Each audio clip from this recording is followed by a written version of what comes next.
Start recording now so we don't cut anything off.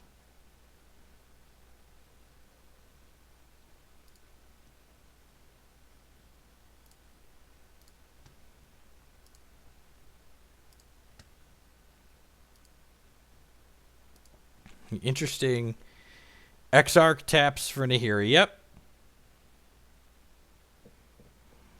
So we'll see. We've got a couple of blue cards in the main deck. We've got a Glenelendra Archmage and a Deceiver Exarch, and then we have an Izzet Staticaster in the reserves, along with 2 copies of Unified Will as counter magic, on top of the Glenelendra being counter magic, obviously. In order to make room for this additional 4-drop and the 4 copies of Nahiri, we have cut the 3rd Restoration Angel, and the PN Krinalar is now in the reserves as well.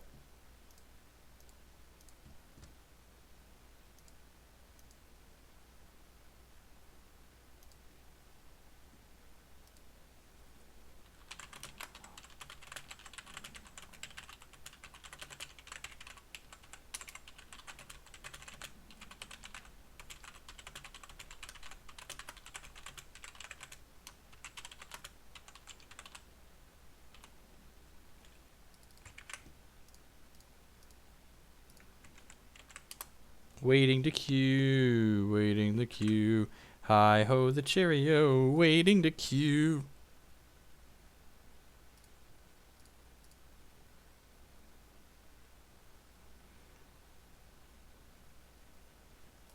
I haven't put in that much time testing the blue splash. That's why I want to. I'm playing with it more right now. I want to get a feel for if the blue cards make the hard matchups worth enough to be awkward and other things. We are firing up some cord, Princess Jake.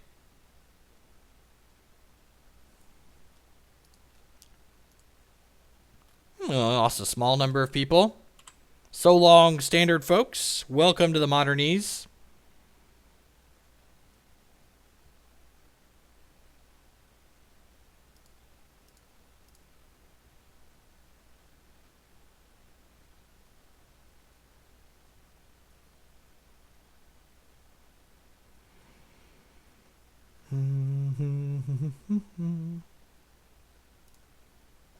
Yeah, right? Unfortunately, you can't tutor Exarch up to tap the Grafdigger's Cage, but it is another out. Turn 3 Nahiri can never mulligan turn 3 Nahiri, right? Fetch Temple Garden, Noble Hierarch. Maybe I'm supposed to get Stomping Ground here. Yeah, I'm gonna get Stomping Ground because these can all fetch basic planes. So this way, if he like goes land, bolt my Hierarch, I can go fetch basic planes, class wall. What do I think about 8-Rack? I think it's an okay tier 2.5 deck. Okay, could be a mirror. Opponent could also be playing the other Court of Calling deck. Tron's a hard matchup. Blue cards definitely help the Tron matchup. That is 100% true. Blue cards are good against the Tron. I think this is getting Hallowed Fountain. I have a Hallowed Fountain in here, right? Yeah. Infect. Okay. Our hand's actually not that bad against Infect. Go ahead and fetch this. I'll say we're looking for another land here, and then we hit it, so that's nice. So I think we're going to go ahead and play this out, and I'm going to go ahead and play Quasily Pride Mage. Yeah, let's go ahead and just jam this. And then next turn, we can play Nahiri plus have Path or Pride Mage up.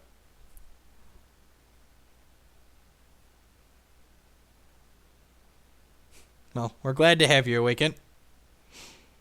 Yep. You got your thing. So, again, the most important thing to remember when you're playing against Infect is unless they go in to try and kill you, you generally want to fight over things during their end step. Because, well, I guess, can he really punish us here? I was going to say, we want to fight over things during his end step, but even if he has, like, Vines of the Vastwood kicked here, we just path him. Yeah, actually, I'm gonna try and get him. I wouldn't do this if we didn't have a path. Sweet. Alright, and we're playing against Infect, so we can, like, fetch Shock here and not feel bad about it. We have Firelit Thicket, so I'm going to Shock in Temple Garden here. This is a pretty solid blowout. Are we playing Hex today? I'm not sure. It depends on how long the stream goes for. We'll see how happy Christy is with me streaming extra today or not. And go ahead and I'm actually going to play this out.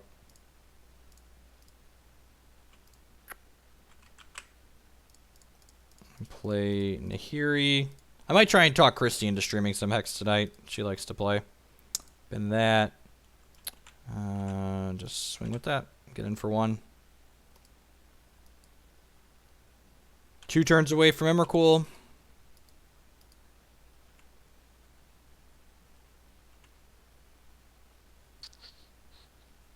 So this gets Spellskite, right? We have a Spellskite in the main. Yeah, so I guess I'm just plussing this and discarding this. That seems fine. Let's double resto. No attacks this time.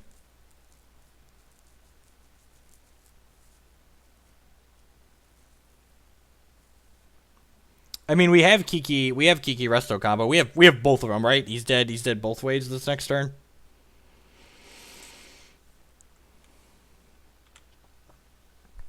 And we'll see who he attacks here with this. He's attacking me. I think attacking me means I just don't go for the block. Yeah, no blocks here. If he tries to kill us, we'll chord for Spellskite and interact with him. Just doing 2 to us. No respect for the Emrakul, apparently. I'm going to go ahead and resto at end step here now.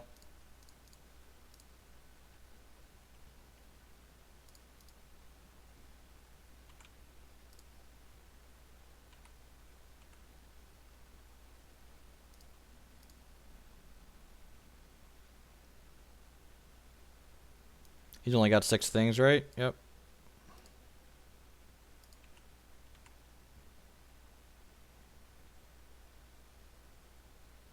Rawr!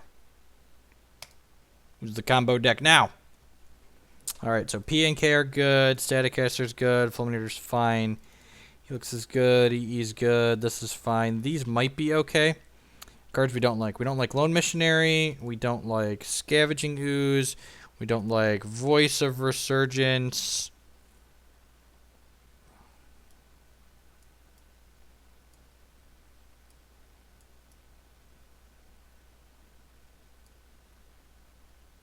Peace Immortals. I'm not sure if I want all of these or not. It's very possible I want to do this. If I'm trimming any number of Nahiri, I definitely want to cut these, I think. I don't think I hate doing this. I think this seems super reasonable. Feel free to comment in chat. I think this is a trim Nahiri matchup.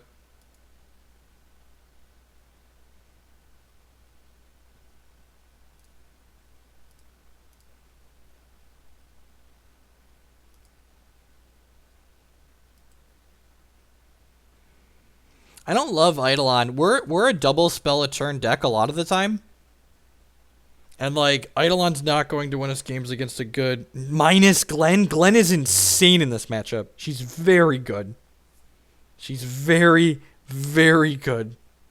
I think Eidolon is...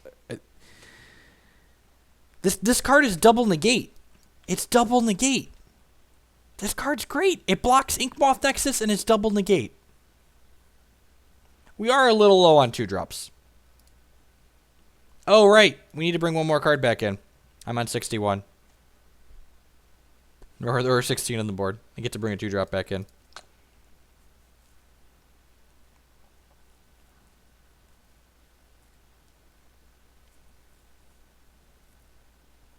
Yeah, I think I'm okay. I'm going to go ahead and submit. Give this a go.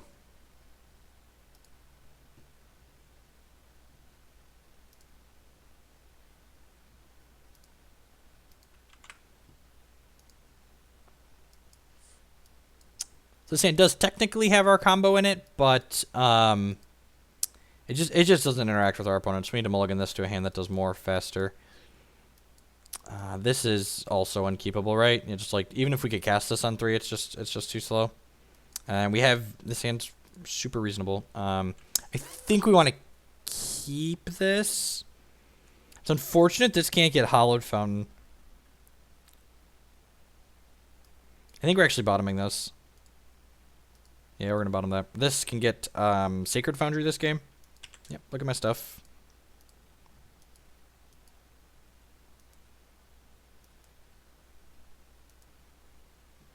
Glenn can, like, lock up late games that Infect could otherwise steal from you. The important thing to remember about Infect is, in addition, the reason why Infect is a good deck is because in addition to being a possibly all-in combo deck that kills you very quickly in the early game, they can also just, like, grind you out in the long game with, like, chip shots from 1/1s and stuff like that. Well, the fact that we drew a second path here is pretty good. Go ahead and path the Stork now. I'm assuming he has a second threat based on the fact that he probed us, saw the path, and played that out. We won the first game. No basic land or all the basics are in his hand. Makes this Fulminator Mage look good.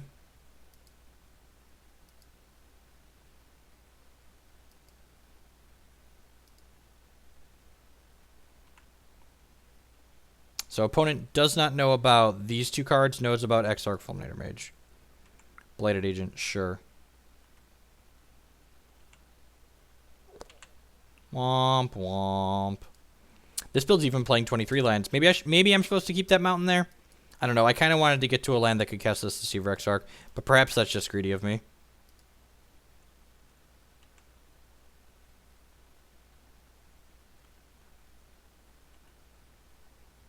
Okay, I'm gonna go ahead and path this at end step.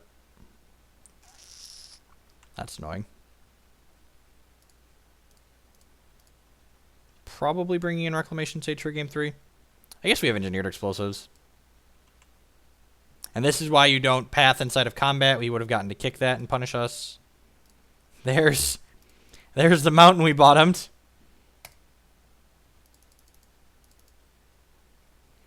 I'm actually gonna kill the Pendelhaven here, I think. Although, I guess if we just like rip land for Nahiri next turn, yeah, I'm just gonna kill the Inkmoth. I'm a liar. We could die this turn. We could very well just die.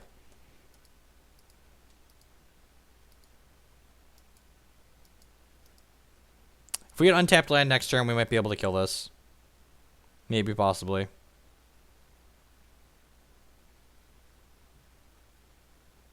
Okie doke. This gets blue-green, Breeding Pool.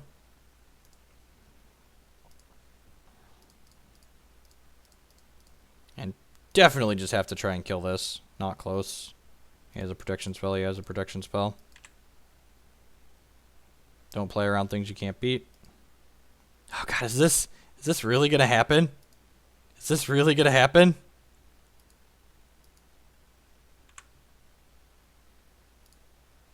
I'm not doing it right now, obviously, because I'm greedy. That's a little awkward.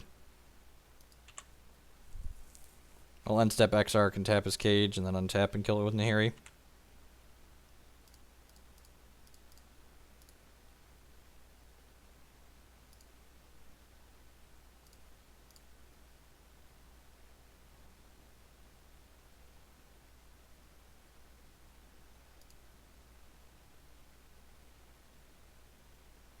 Build your own disenchant.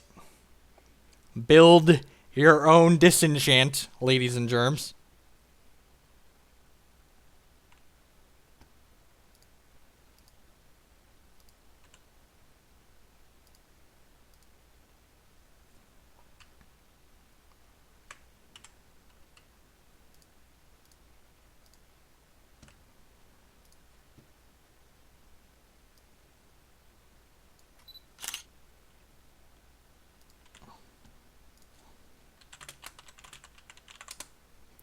He said in chat, you know it's not Winter Orb, right? And I was like, oh, I'm aware.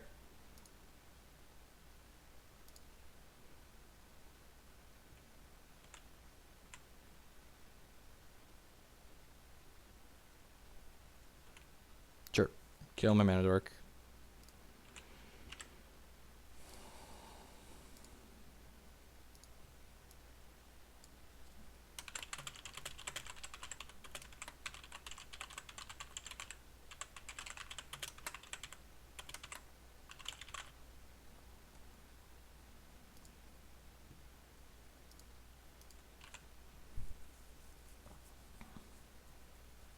And he's dead to a...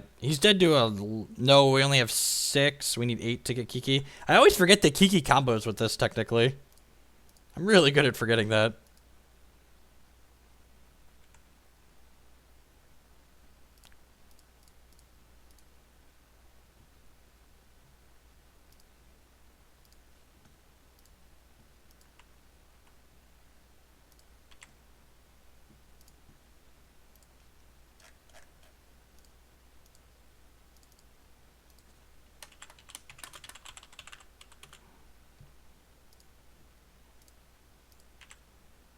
Alright, dead to the combo. Unless he has...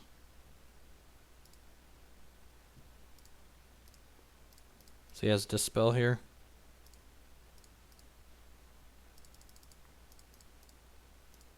He has Spell Pierce too, I guess.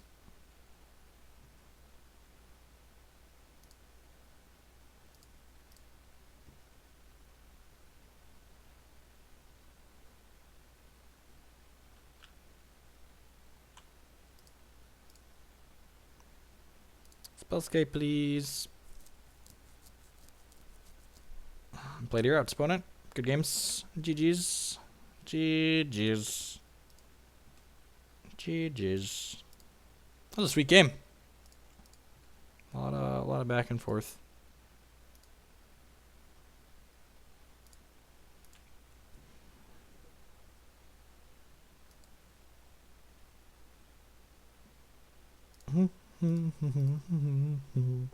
Do do do do.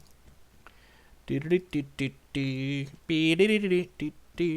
like to say thank you to everyone that tuned in here this afternoon. If you're in the U.S., happy Memorial Day. If you're somewhere else, happy Monday or Tuesday, whatever it may be. If it's your first time by the stream, welcome. My name is Jeff Hoagland. I'm a professional Magic the Gathering player, and here on this channel we play Constructed Magic and Constructed Hex. In terms of Magic, we play Standard, Modern, Legacy, and Pauper, and Hex. There's only one constructed format, so that's what we play there.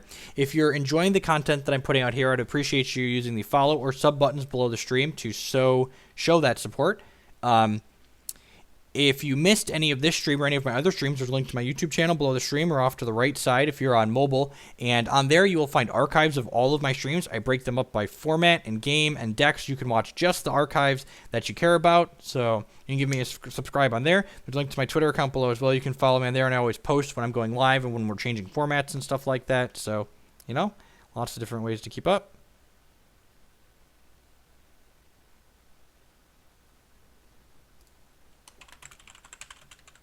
Is Twitch randomly running ads now?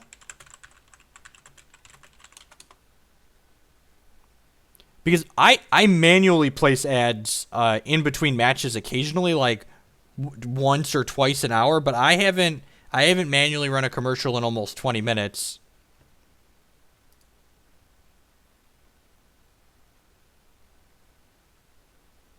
The ad ran...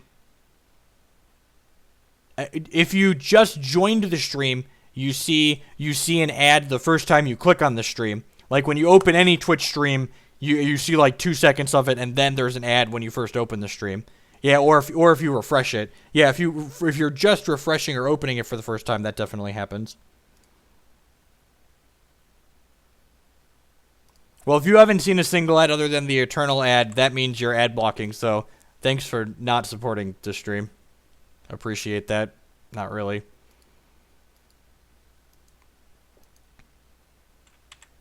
Delver. Right, this is the thing again. Path's a good draw. I'm just going to shock and path. Get his threat out of here.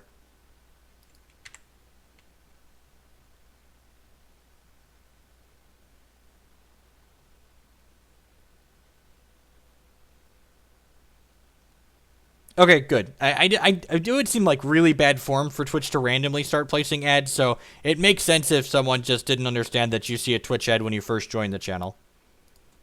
Or a refresher, whatever. First time you load a stream, you get an ad. Alright, so we have to hurt ourselves here. Are we getting Vendilion clicked?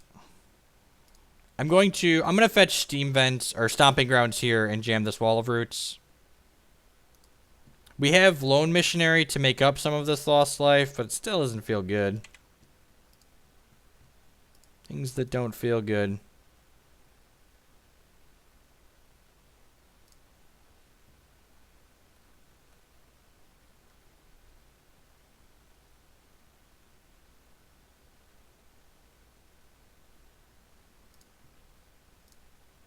Ugh. The old resolves bolt you. Okay. We know what game plan they're on. Will not be surprised to see a Tassiger this turn. Blood booed one time. Get out of here, Pavante. Nobody loves you. Okay, basic force is sweet. This means we get to go ahead and jam Nahiri in here. I will not be surprised to see a Snapcaster Bolt this turn. This will also get Mana Leak to Remanded. We have Eternal Witness to pick it back up afterwards. That's pretty good. Deceiver Exarch doesn't seem particularly great right now, so I'm going to go ahead and bin that. Fulminator Mage also doesn't seem... I guess he missed his 4th land drop, right? So Fulminator Mage doesn't seem terrible if we can cast it at some point. Yeah, this is a Snap Bolt. I'm assuming at Nahiri. I guess he might go after me. Like, if his plan is to burn us out, he can't go after the Nahiri here, right? Okay, yes, he's going after the Nahiri, sure. So between him having to burn out the Nahiri and Lone Missionary, we shouldn't be too scared of getting burned out this game. We really want to hit an untapped land for next turn so we can go Missionary plus Eternal Witness.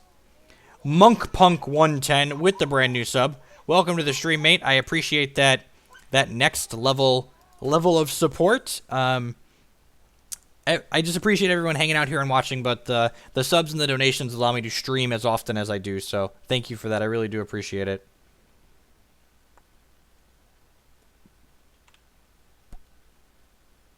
Wait. Okay, opponent must have forgot to retain priority there.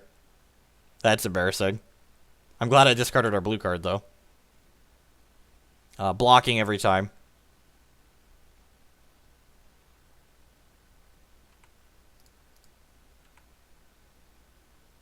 Because if he has a bolt here, he would have bolted the Nahiri, I think. Yeah, so... My opponent just asked why I didn't let him crack the fetch. I'm not going to be a nice guy and tell him how Magic Online works till after the match. I'm not that nice. Sorry, opponent. I think I'm just bidding the Glen for now. Path's not a bad draw. I think we're going to go ahead and cast Fulminate, or cast Eternal Witness here. Rebuy Windswept Heath, and then Heath is going to fetch for Sacred Foundry for us.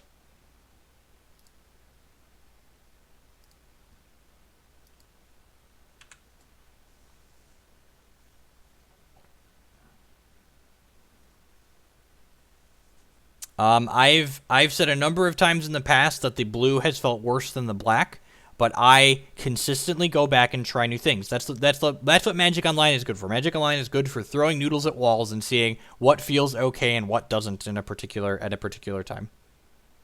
So like I'm just, we're revisiting the blue to see if it feels better than it used to. That's how you test and improve.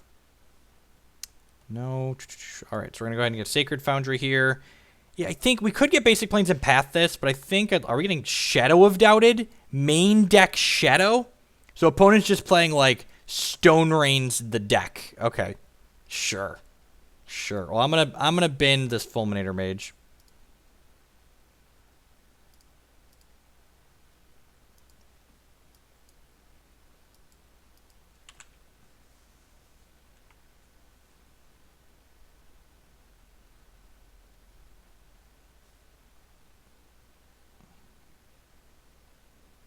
I mean, I guess I'd rather him shadow my fetch land than shadow my Nahiri, right? Like that's real life. I'd much rather my fetch land go away than my Nahiri go away. He can't even really attack in profitably here because like Nahiri just exiles the Tassiger after I chump it.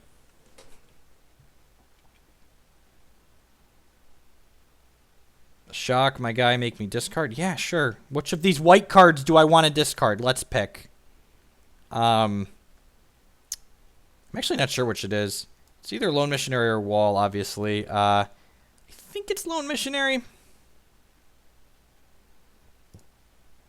I feel like Nahiri's probably going to end this game before her life total's relevant.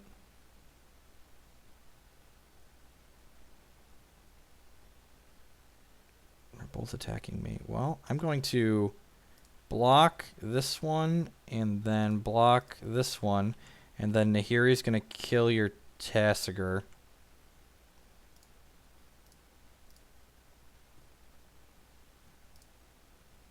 And then I guess this is getting a temple garden. I'm going to 8. I guess that's merit for keeping the lone missionary. Yeah, maybe I should have kept the missionary. That might have been a mistake. We're like a bolt away from dying here. Yeah, I think that was wrong. I think I'm supposed to have a lone missionary here instead of another wall of omens.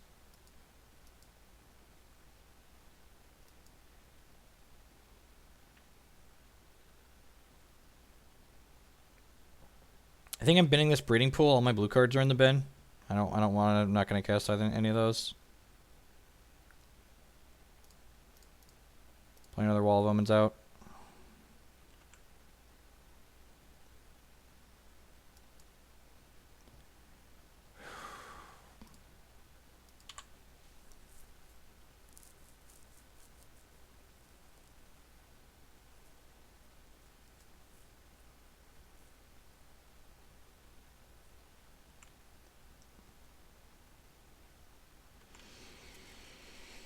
Yeah, I should have kept the missionary.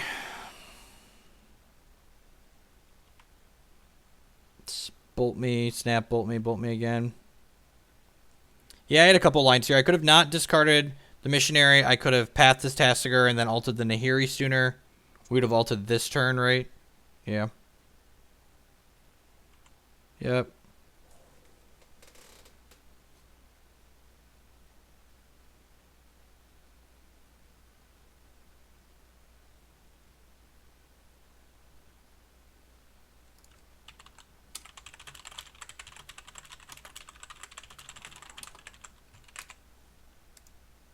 So I can't even say GG because I just it wasn't a good game. My opponent didn't know how Magic Online worked, and I just played like a dumpster fire. Like, just nothing about it was good.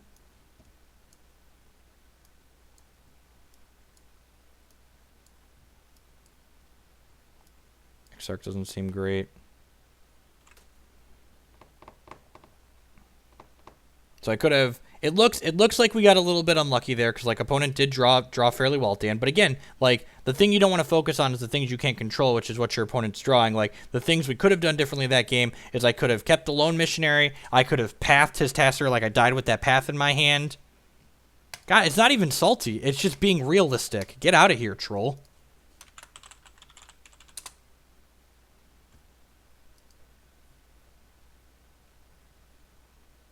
Offensive to dumpster fires, right?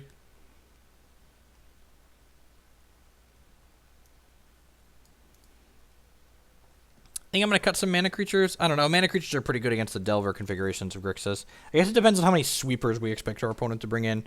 If he has Angers and stuff on the board, Noble Hierarch gets less good.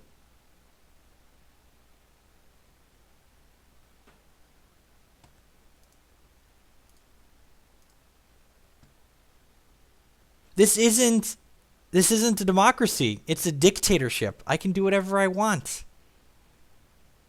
So yeah, you act like a troll, you get treated like a troll. Do I want the other scavenging ooze? Maybe.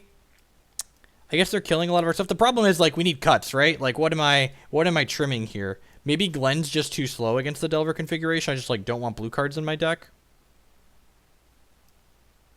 It's I need cuts. I feel like it's probably an abnormality that we got burned out there, and maybe I'm just supposed to cut this lone missionary.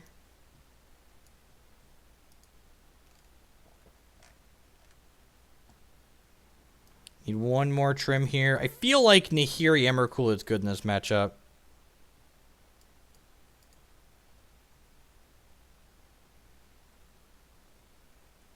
No, I don't think it was a correct play at that time. In fact, as soon as I did it, I said we could possibly get burned out here, and then we proceeded to get burned out. So, I don't think it was even correct in that moment.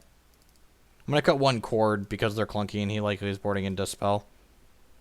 No, I like the accelerants against Delver. Delver can often get underneath you, and having accelerants to especially our opponent's playing Stone Rain You deck. The accelerants seem great.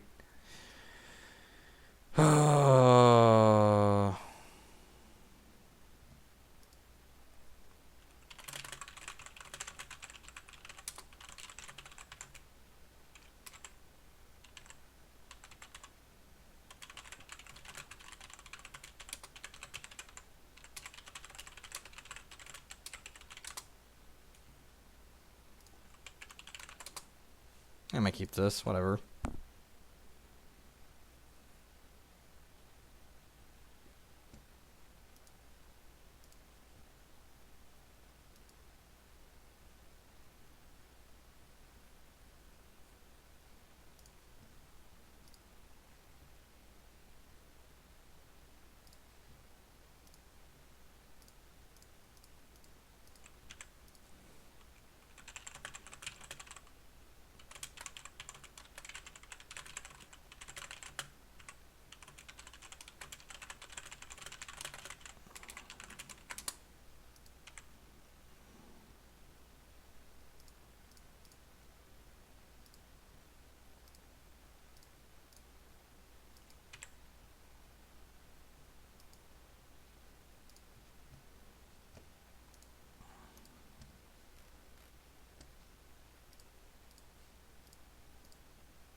Yeah, Flip Delver has a CMC of 1 still. The long stream is a minimum of 12 hours. We kick it off with 12 hours, and then we do some donation or extra sub amount in there to extend to 24 possibly. If we get Clasmed or Sweepered, we'll just like go do something else with our life. We're like one match into the competitive league. Like we're playing against Boom Bust main deck Shadow of Doubt Delver. Like things that are relevant to my life for 100.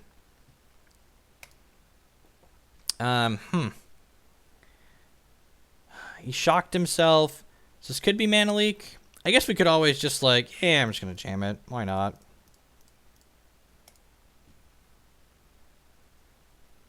Just resolved. So we're getting double bolted, maybe? I think I'm binning Kiki here. This card's super clunky. Maybe he just wants to shadow my fetch land, so we're going to do our best to fetch around shadow this game. Yeah, wow, that shock must have been for shadow. I guess he has to cut something from his deck in order to fit in a bunch of Boom Busts and Shadow of Doubts, right? So like it makes sense that our opponent just like doesn't have it makes sense that our opponent wouldn't have a lot of counter magic. That's a pretty good one. Let's lead on this.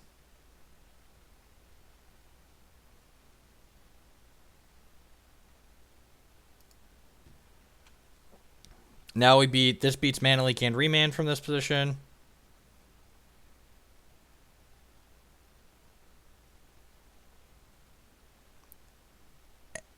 Echoing Truth, mine resolves. I'm so confused. I am so confused. And then yeah, man. The Noble Hierarch's dead. It's gone. You got him.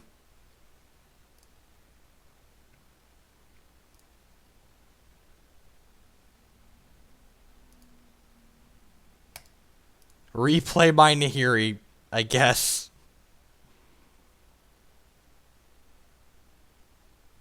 I think I want to keep both the cards in my hand for now, so I'm just going to plus this a dot.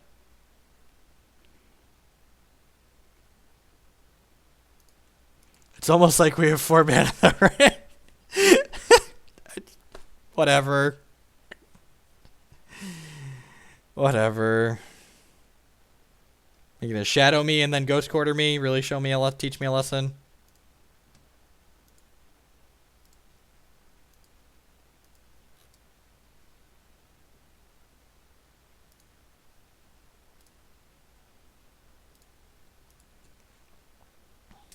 Have I drank too much? The drink is too strong! I just don't even know. I don't even understand what is going on right now. I don't even understand. Discard this mountain. Play this Path to Exile.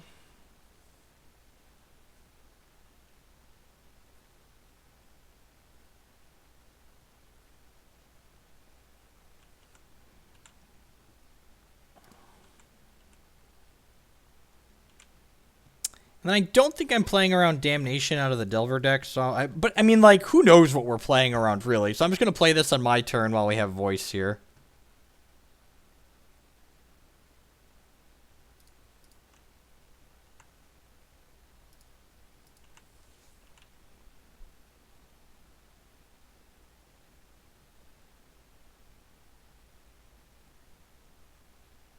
Shadow double Ghost Quarter me?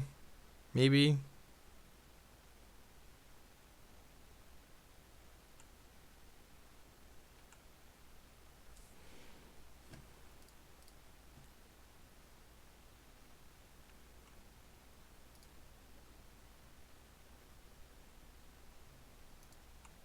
Nah, we're always going to play some Modern in this channel. I like this format too much to just not play it.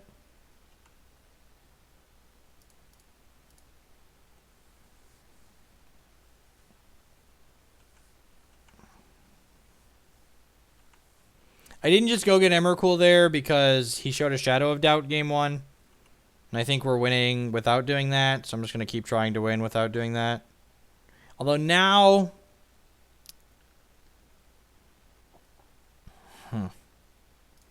Yeah, I'm going to chord for 2. And what chording for 2 does here is it puts a second... It puts a second Voice of Resurgence on the table.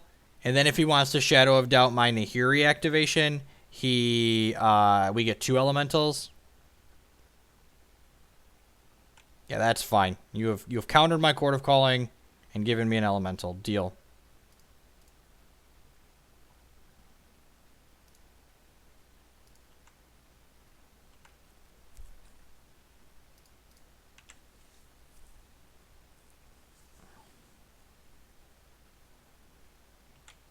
I have played the decks without a splash before. That is correct. That's where I started. Opponent concedes. All right. Do I want to change anything? This card's okay in this matchup, probably.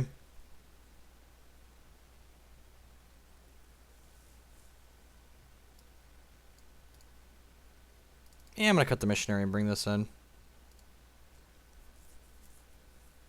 Guess there's a chance we get burned out again, but we've got 2 Helixes in to buffer our life total as well. And if I just, like, wouldn't have played super loosey-goosey, I wouldn't have lost that first game in the first place. Yeah, that seems fine. Dark dies, we could be in a little bit of trouble, but we've got, like, Chord and a Wall and 2 removal spells, so... God, this Kiki's just, like, glued to our hand.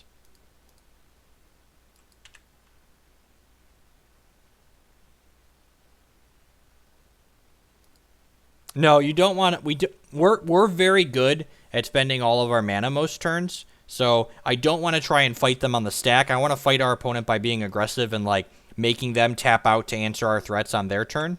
That's how I want the matchup to play out generally. So the unified willed matchups are for like the faster combo decks where we have to interact with them on the stack or we're going to lose the game. There's mana leaks in his deck. Interesting. I'm leaving the Noble Hierarch up here because if he goes to kill the Hierarch on his turn, like maybe he plays like Black Source Shock, we discard. I'm gonna path my Noble Hierarch to get a basic Plains.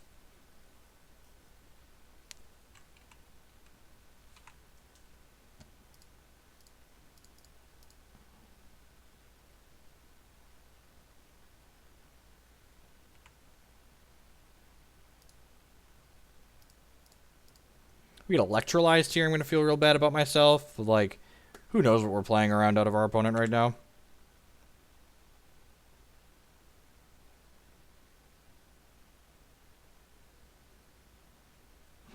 Bin two black cards. Doesn't have black mana. I guess he could be waiting to play the Black Source too.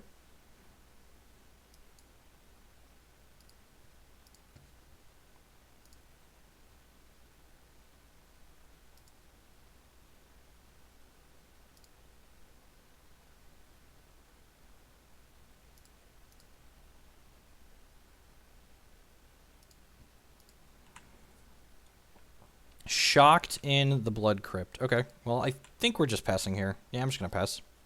I don't think it's worth attacking in the Noble Hierarch. I don't want it to get to, like, I don't want to trade with the Snapcaster Mage here.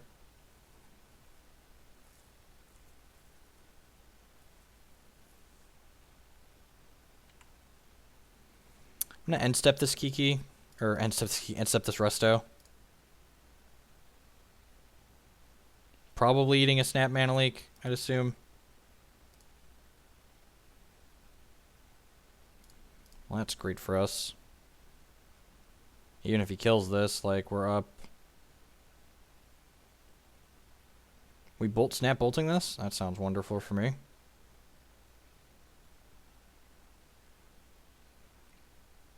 Oh, just double lightning bolt. Sure, I think I'm okay with that. Yeah, I'm okay with that. Now we get to draw a card with it.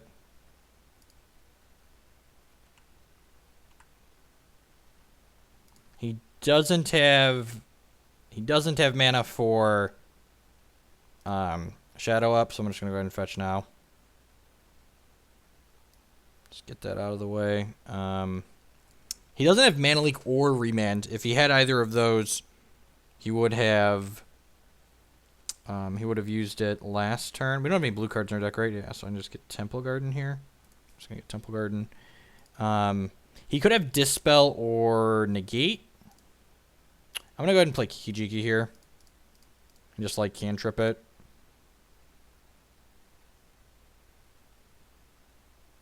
I mean, I guess he could have a counterspell. I'd be very, very surprised if we get counterspelled here. I would not be surprised if we get, like, bolted, but... Okay, so I'm going to make this during his end step, so it sticks around through his turn. I guess I could technically wait to make it during his end step, so it sticks around through our turn for Court of Calling, perhaps.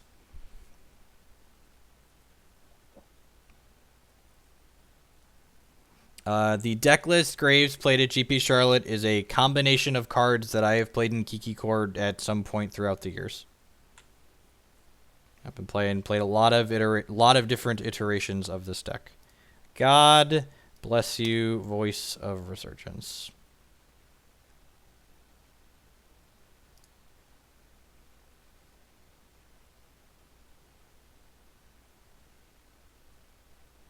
Hey, Bree.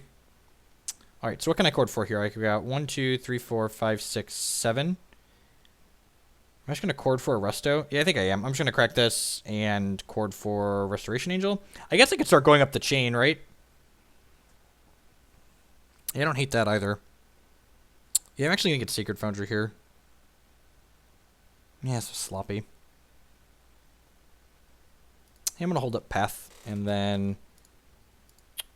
I shouldn't have fetched. I should have just left this uncracked. I changed my line halfway through. I'm using Court of Calling now because I have a Voice of Resurgence on the table. So if he wants to interact with this, he has to give us a voice token. Don't be afraid. Okay, so he's Ghost Quartering himself and then casting Shadow of Doubt, I assume. So he's giving us an elemental and taking himself off a land to do this. Yeah, man. That's fine.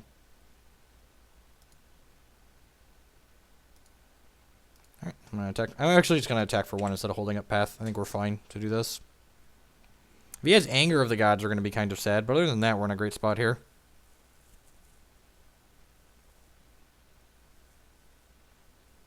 There's a Desolate Lighthouse? We could get angered here. If he just angers us here, it's not a big deal that he gave us an elemental because it gets wiped away in the Anger of the Gods, but I'm a little surprised he didn't Ghost Quarter us while the Shadow of Doubt was active to just strip mine us.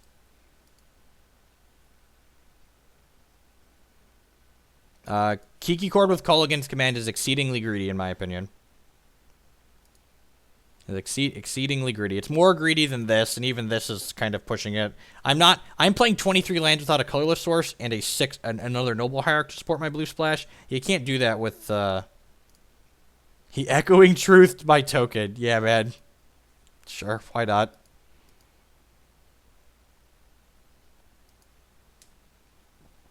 I don't really have a lot else going on, so I'm going to force him to pull the trigger on this Ghost Quarter. I don't have anything else to do with my mana this turn, so I might as well put him down a land now. We miss a point of damage from not getting Exalted on the Voice this way, but I think this is fine. Yes. We get to guaranteed get our land this way. instead of getting like Shadow out of it later. I think I'm going to hold this Stomping Ground since we have 4 Nahiris in our deck that we could draw. The blue splash feels really good. And like right now, we're just a straight Naya deck. Like I have no blue cards in our deck right now. But opponent's deck is also kind of strange, so, you know. Welcome to Magic Online Leagues, I suppose. Enjoy your stay.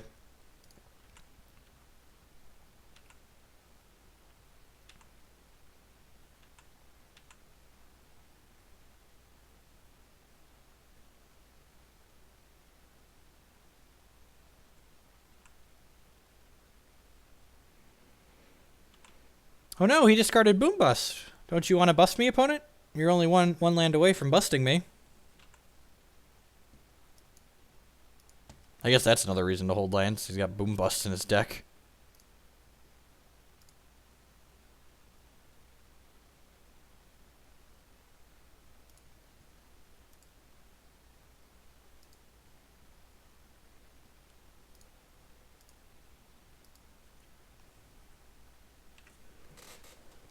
We are playing the Deceiver Exarch to tap things so Nahiri can exile them.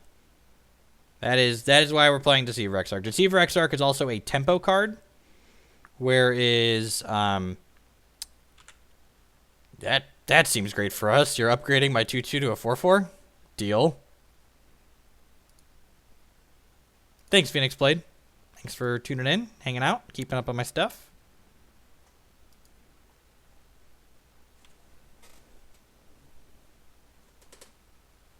Yeah, Jace Fringe Prodigy, I feel like it's not going to fix problems. It's going to be hard to cast on too. I played a Westvale Abbey as the colorless land in one of the events that I played, and it wasn't awful.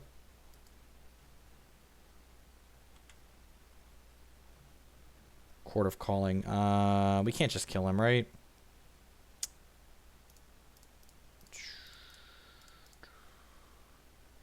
This plays around Spell Pierce. We do get Dispelled here. I guess I have to tap my lands better. I'm going to chord for a Witness, and I'm doing it now not only because he doesn't have Mana Leak or Remand or Negate up, but I also want to make my Elemental slightly larger. So I'm going to get Eternal Witness, and Eternal Witness is going to rebuy Restoration Angel. I have no idea. I have no experience with Modern Elves. I would not be the person to give you an educated opinion on that deck. Mystic Snake. Mystic Snake's hard to cast. I want the cards I'm splashing to be castable when I draw them consistently.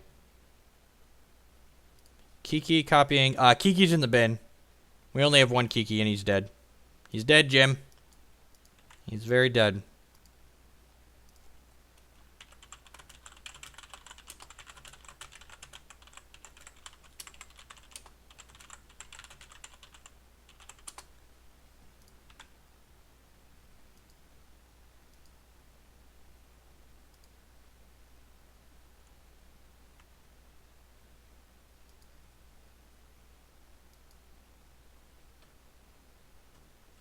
How does this deck hold up against Bant Eldrazi? Well, this deck could keep up with old Eldrazi's with Eye of Ugin's non-nut draws, so I have to imagine we're medium there as well.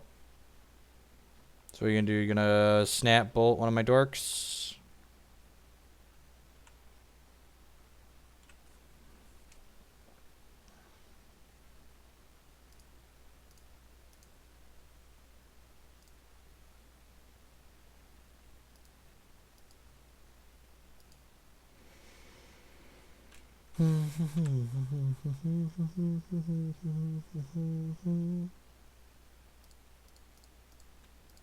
Alright, opponent is dead to known information.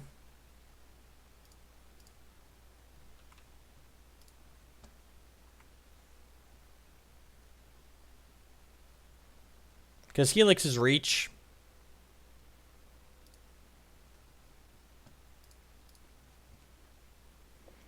Take a quick commercial break, and we'll be right back for the next match. Thanks for hanging out here today, folks.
The blue cards make the Tron matchup better.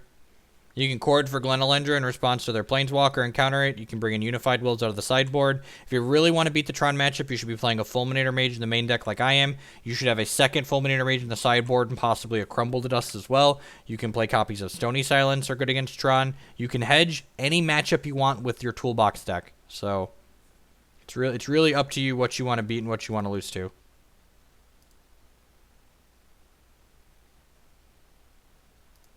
We have Restored on Emrakul. It's great.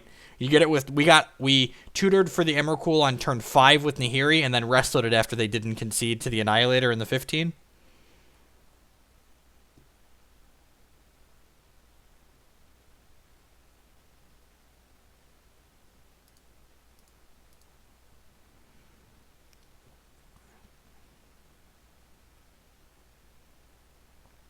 Okay, so bitter, or bitey. I keep saying bitter, but I think it's bite.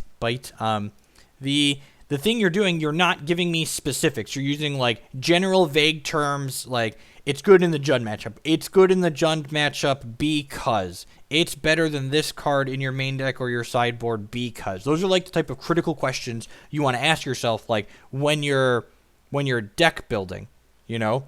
When you're building your deck, like, why are we making this change? This change makes the deck better because, and like, okay, we can do this for the blue splash right now.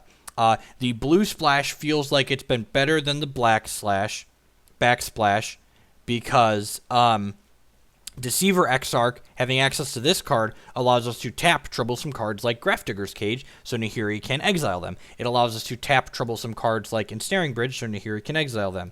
Glenelendra Archmage is better than Sin Collector because it allows you to protect yourself from top decks. Unified Will is better than Discard because it's good at interacting with the stack. So I feel like the blue splash is better than the black splash, but it does have some more tough requirements. You need, that's why we're playing another Noble Hierarch. It's why I'm playing a 23rd land tier.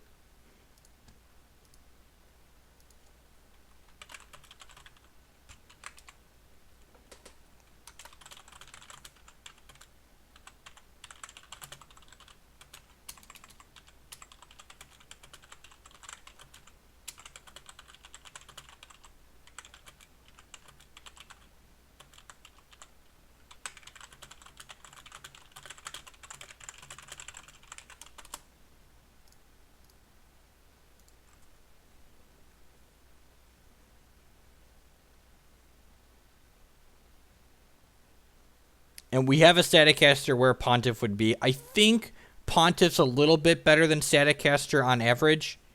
But, you know, I want that type of effect somewhere in the 75. God, this basic mountain just, like, spitting in our face. We're gonna be a little conservative and mulligan this. This hand's much better. Let's keep with a Scry. I'm gonna bottom a land here. We're on the draw, and we've got, like, a cantrip here. So I think we're okay to bottom a land.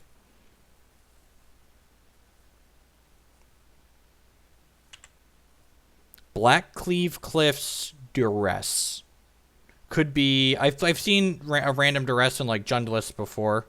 It's better against Burn.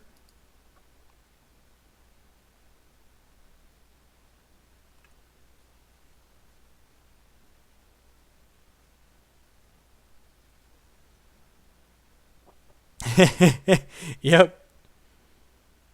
Yep, she did. She definitely did exile a cage. It was great. It was wonderful. Could be 8 rack, yep.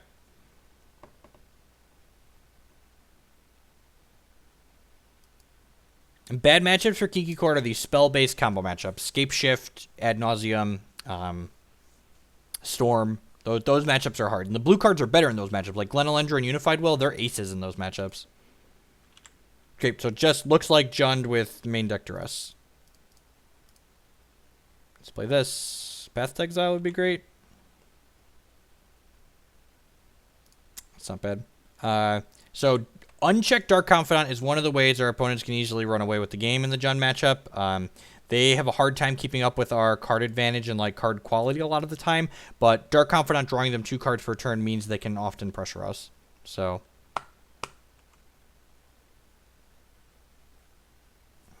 I'm not going to block here because I want to resto this wall next turn. He might not even have the bolt, but like, even if he has K command here, I want my Restoration Angel to cantrip next turn. The red-green Valakut deck is basically a spell-based combo deck. It's not a good matchup.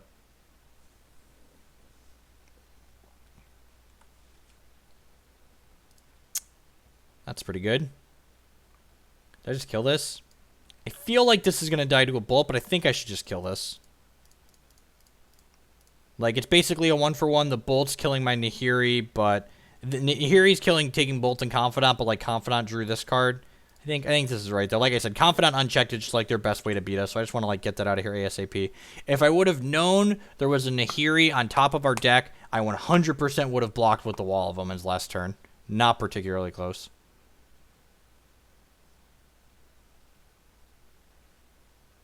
Yeah, it's reading K commanded here. I'm going to bin the Lone Missionary, I believe, when he makes his discard. Yeah, so really wish I would have blocked here.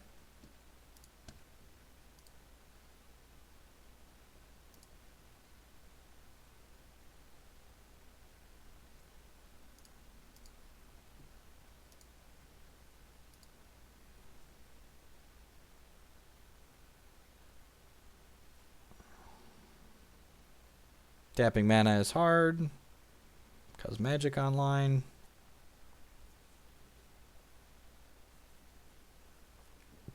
Correct, yeah. Exiling Confidant's great there.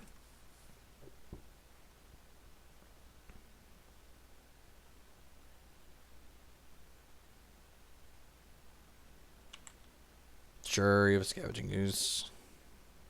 It's a pretty good one.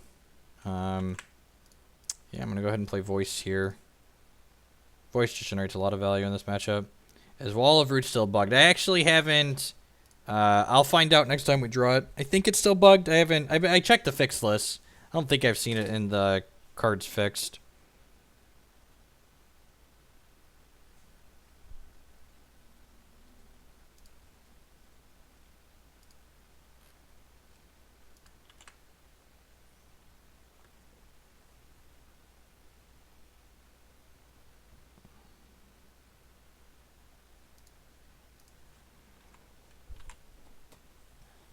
Forbidden Orchard. Giving your opponent creatures is a pretty big drawback, Sato.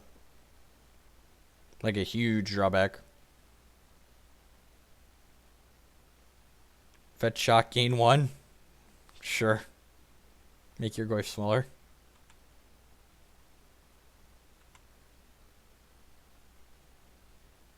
How did the double Q go? We finished 4-1 in that league, and I'm going to file for comp, so we got 6 packs and 240 play points back, basically. Which is gasoline. We're 2-0 in this league with Cord. This game could go either way. Opponents got a lot of cards in their hand. We've got a good board, but opponents got a lot of cards in their hand.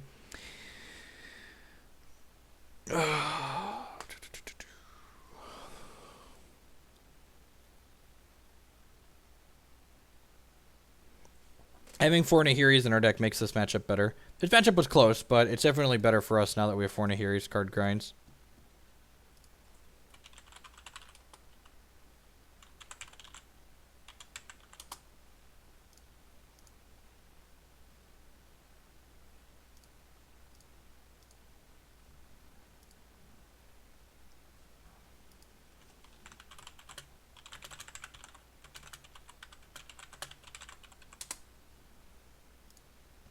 Abrupt Decaying this. I think I'd rather have my Voice than a Spellskite. This makes Bolt better against us, but him not being able to interact with things on our turn is pretty good. I wouldn't be surprised to just like see the Voice get bolted here. Like he might have been baiting me to do that.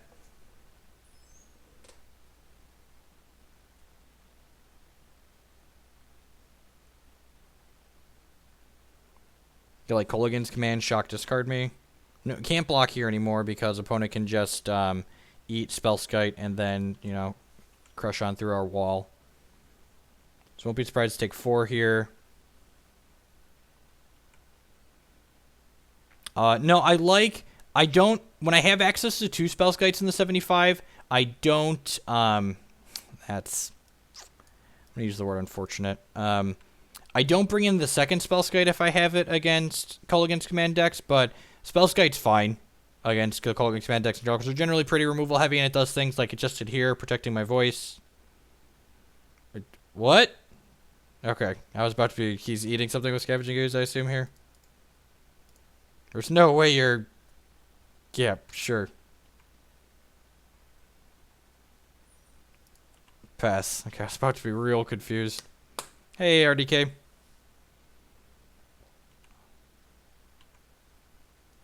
So this turn, we block with Wall of Omens and then Resto the Wall. Or if he goes to kill Voice before combat, we'll Resto the Voice, probably. Actually, I don't know if I'll Resto the Voice. Giving a fairly large elemental seems okay.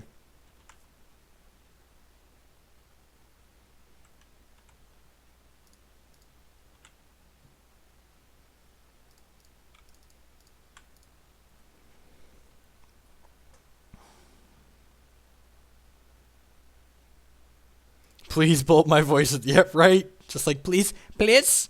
If you're not about to untap and damnation me, bolt my voice at my end step, please. That would be great. Much appreciated, opponent.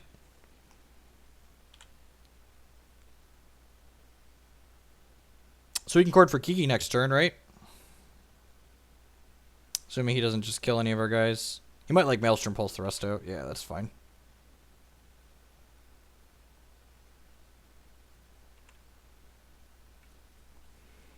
Another land is not still there. So we've got 3. I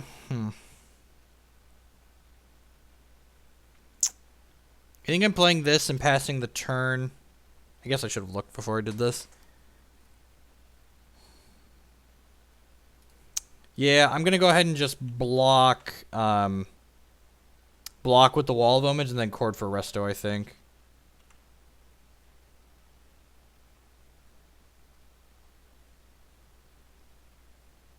Hey, Feldspar. Just like gains us 4 life, cantrips, puts another Resto out.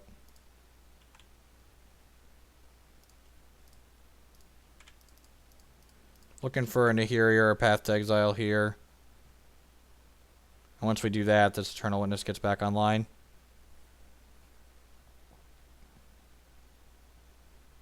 This is one of the matchups where having less Restos is bad for us, because Resto is just a very powerful card in general against Jund. Just like its actual text box without comboing is very good. That's not what we're looking for.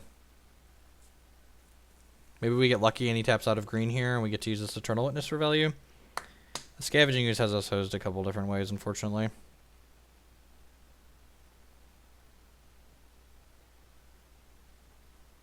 You have a Dreadbore or something, maybe a Terminate. Needs to do it now since we have Voice of Resurgence. Dark Confidant, sure.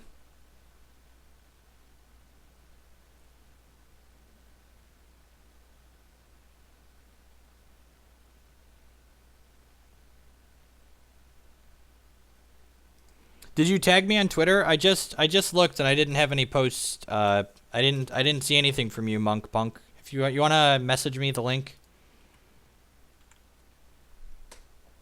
I think I'm just shipping for... Yeah, I'm just going to ship for 5 here. I think Dark Confidant's on our team at this point. He might even trade here. Going to 7 with Bob's a little aggressive. Okay, yep, deal. I'm going to hold off on this Witness for 1 more turn in case we draw a path.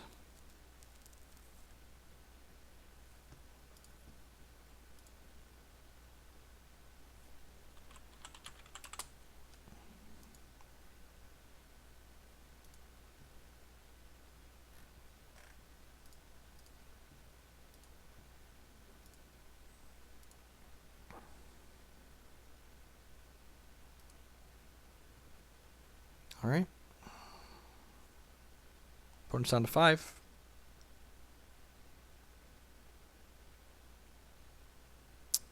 Don't really want to block the Scavenging Ooze because it gives them more life throwing a creature in the bin. So I'm going to block... God, attacking with the Dark Confidant's aggressive. Yeah, I'm just going to take... I would say I'm blocking with the wall if he attacks the Dark Confidant. I'm just going to no blocks this though. Go to 9. We could possibly go to 8 if you wanted to eat that, but that makes the Goy smaller. I'm not sure if I'm going to be able to make it out to turn EE myself yet. I have to look at what my schedule's like that weekend. God, he's just passing to me. That's so good. We get to hit him with this resto.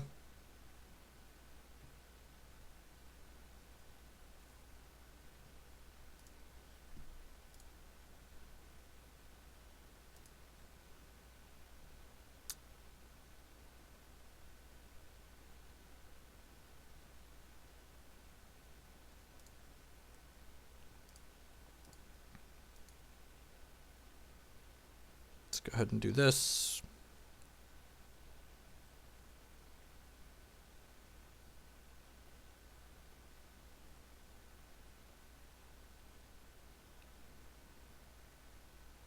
Resto in response. Just going to poke him with the rest. I'm going to play Witness, rebuy my path, poke him with Resto in the air.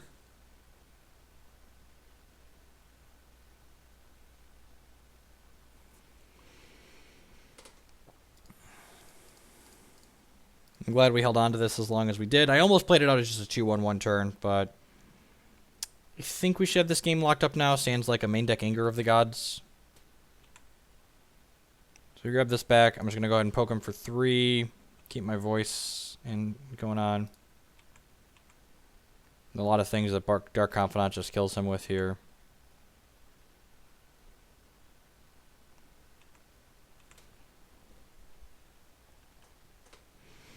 All right, Bobby, whose team you on? Oh, wrong team, Bobby. I guess you flipped him a card he can't cast at least, though. Opponents also used 9 minutes of their clock so far. Things to keep note of.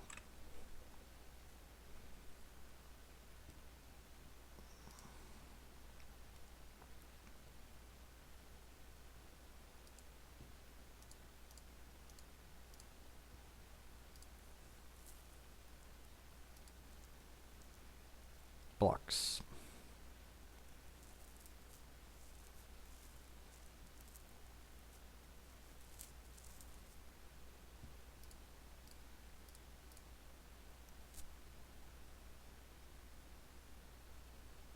Anger on the Gods revealed to Bob. That would be funny, yeah.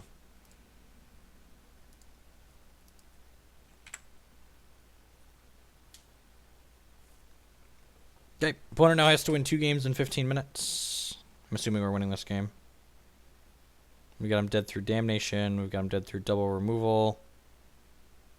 What could he have? Hunt Master of the Fells, still dead. Hunt Master plus removal. Okay.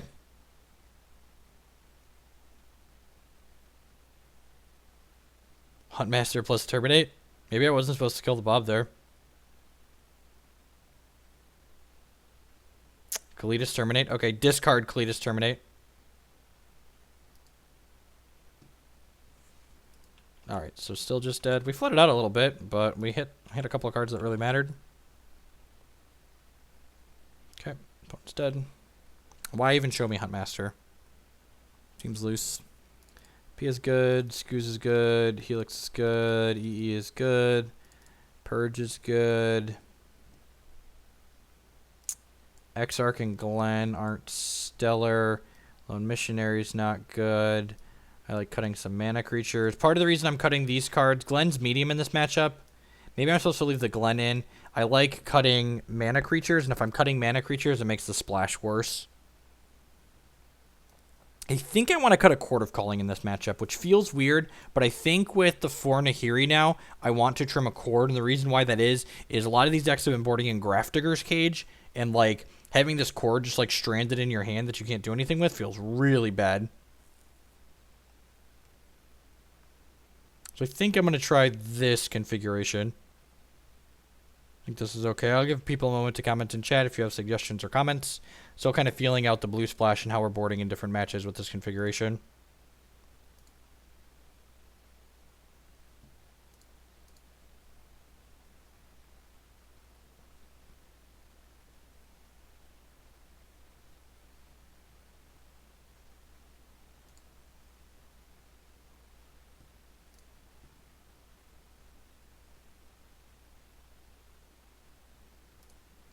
I like Engineered Explosives in this matchup, mostly because The reason why I like Engineered Explosive matchup is we basically I'm boarding into Celestial Purge and 2 Lightning Helixes plus these Engineered Explosives. So between Nahiri and the paths and like going up 5 removal spells, we're basically boarding into a Jundmere.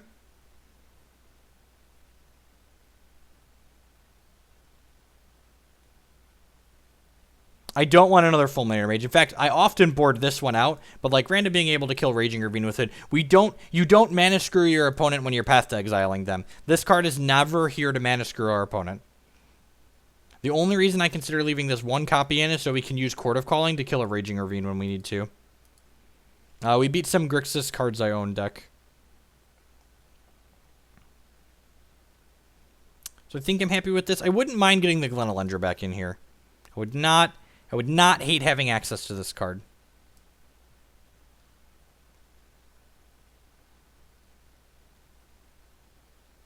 I'm not sure what Trace Abundance does, Settolution. Can you pull the card text up? Yeah, I'm just going to go ahead and submit like this. It's possible. I might board Glenn in on the play. Having extra expensive cards on the play is less bad than having them on the draw.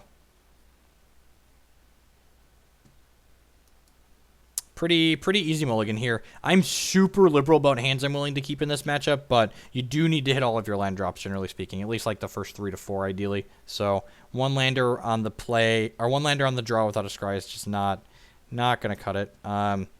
This 1 lander with a dork on the draw with a scry I'll keep, though. There's a lot of ways this can go wrong, starting with us just never drawing another land. Thankfully, we're not going to do that because I'm a professional Magic player. This hand also has a plethora of answers to Dark Confidant, which is, again, one of their easiest ways to beat us.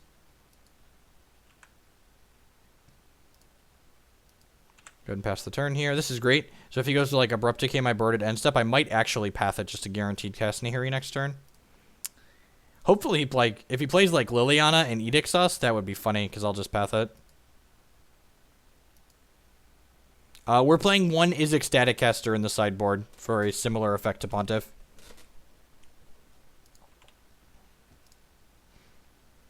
So I'm getting Stomping Ground with this, I think. Yeah, definitely Stomping Ground. Am I getting Shadow of Doubted? If I get Shadow of Doubted for a second time today, I'm going to be a little tilted.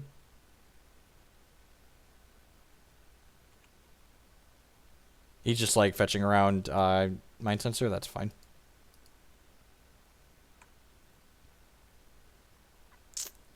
Huh.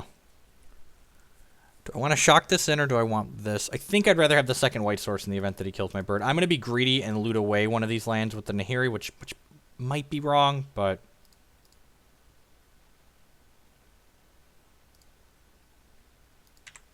Turn their land. Sounds great.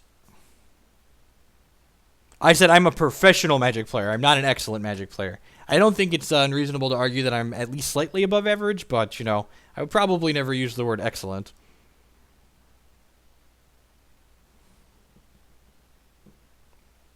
Flippy Flappy, welcome. Thank you. Getting Dreadboard or Maelstrom Pulse or something. Liliana the Veil now. Sure. I'm going to bin this Horizon Canopy. Yeah, bin the Horizon Canopy. I wonder if he had that last turn. If you have that last turn, why wouldn't you play it?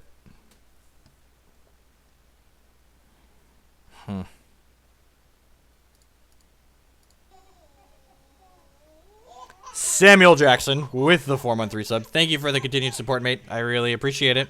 Welcome back. 84 out of 150 towards our next long stream. There is an open this weekend. I'm plussing Nahiri for sure. The question is, are we discarding anything? I think I want all of these cards, so I'm actually going to click no. In the event he, like, kills our Nahiri next turn, we can just go ahead and Eternal Witness it back. Could Witness a land and Purge? Yeah, I'm aware. I think I want the Witness to rebuy Nahiri, but I guess I have, like, Resto Witness rebuy Nahiri. So, like, maybe adding the Witness to the table is better here. That's close. Like, pressure their life total. I mean, like, he has to have, like, Bolt or Kolaghan's Command or something for the Nahiri this turn, right? Maelstrom Pulse, Dreadbore.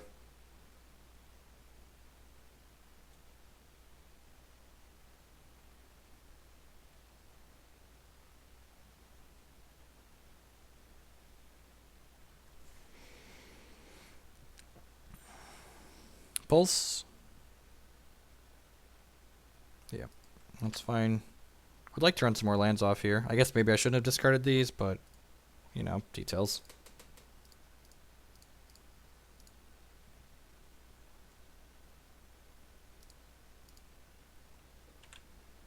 He could have Shadow. I've seen Gendex play Shadow. I've played Modern for a long time.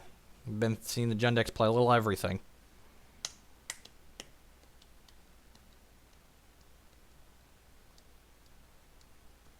Again, going back to we're kind of playing like a Jund mirror. Like we're both just like one for wanting our opponent's things and like just trying to generate a little bit of value. How do you beat Abzan Coco? The key to beating Abzan Collected Company is not being aggressive with your removal. You want to save your removal for disrupting their combo, and then you just want to play out kind of a mid-rangey game where eventually they get pressured into a part where they can't beat your combo. Nahiri Emrakul-ing them also seems particularly good.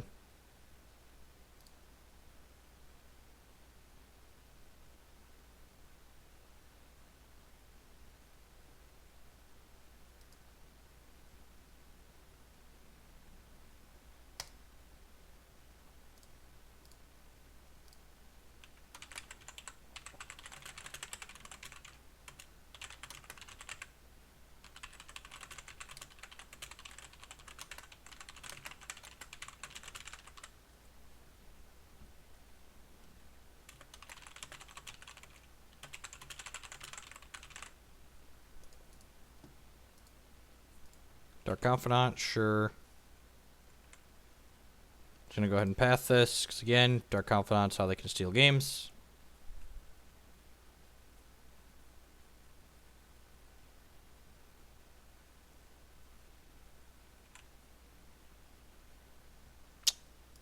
That's pretty good. Am I just like Nahiri plus? Yeah, I'm just gonna Nahiri plus, no discard.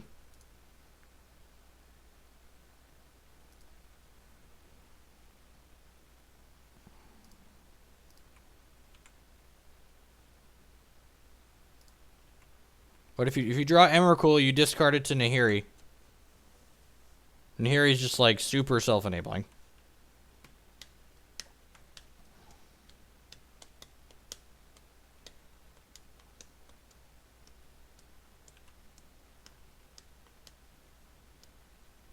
Opponent's got a lot more mana to work with now. We pathed him, and he finally drew his 4th land last turn, so...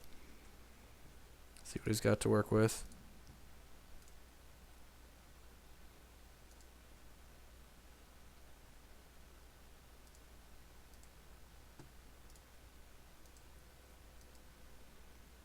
No, I want to Resto the Witness. I'll throw the bird away to block the Ravine before I do anything. Although, in all honesty, if he just like fires up his Ravine here and chips into Nahiri, without a second red source, I'm probably just letting Nahiri go to 2.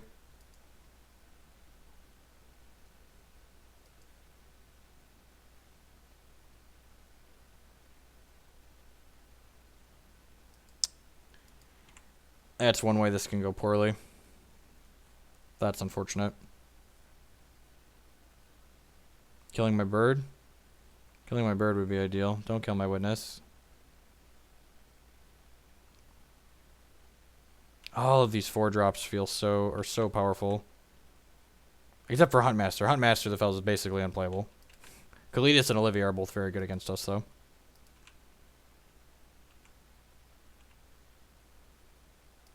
Well, been the Scavenging Ooze. Try to find another path.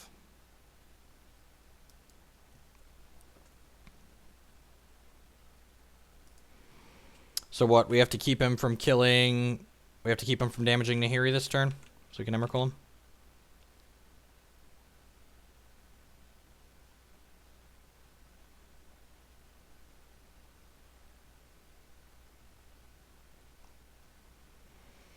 We know he has spells in hand because he missed a number of land drops. Which is unfortunate.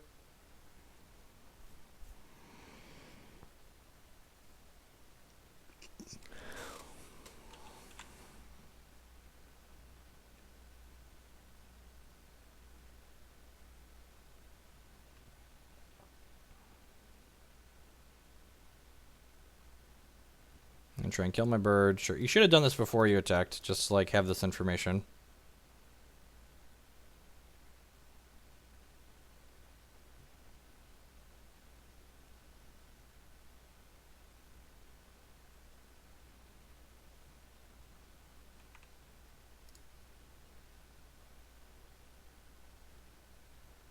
That's a good modern deck for starting off. Burn, Merfolk. Burn and Merfolk are two really good choices.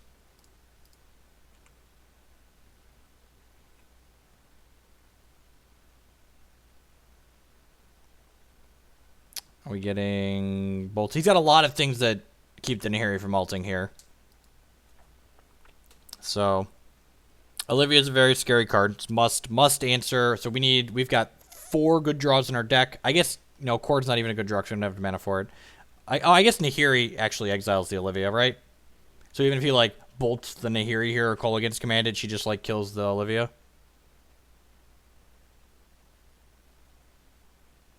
That's good. So if he bolts the Nahiri or something like that, as long as he doesn't kill the Nahiri, that would be great.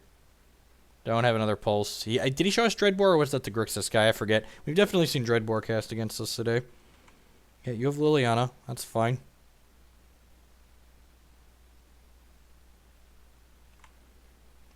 Gone.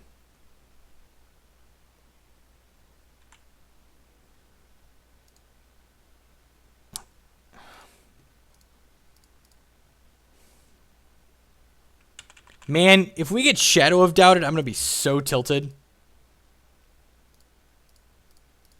Oh, I shouldn't have played that land. We're just not going to get Shadow. We're just going to get Emrakul and he's going to die.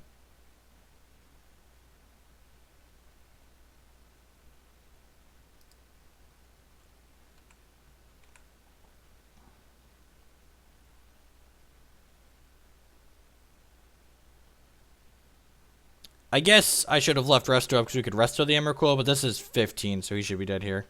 Said GG. GG's opponent.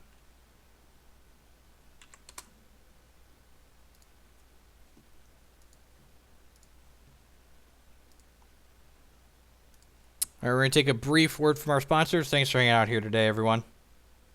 Oh, hi there, folks. It's Television's Ruben Bressler here from Tales of Adventure to talk about Eternal Extravaganza, which is one of the highlights of the Magic calendar in 2016. This 4th installment of EE will be taking place June 18th and 19th at the Merchant Square Mall in historic Allentown, Pennsylvania. There's a 15K Legacy main event on Saturday, and both Modern and Vintage 10Ks on Sunday.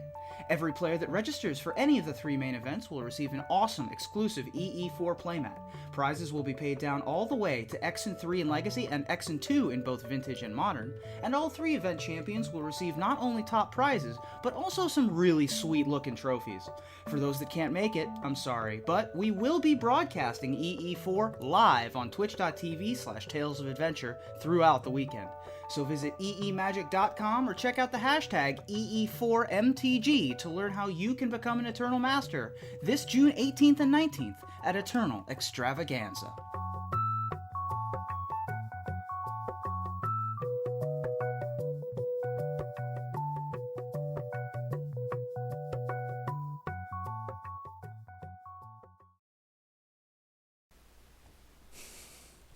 That he does, Bardic.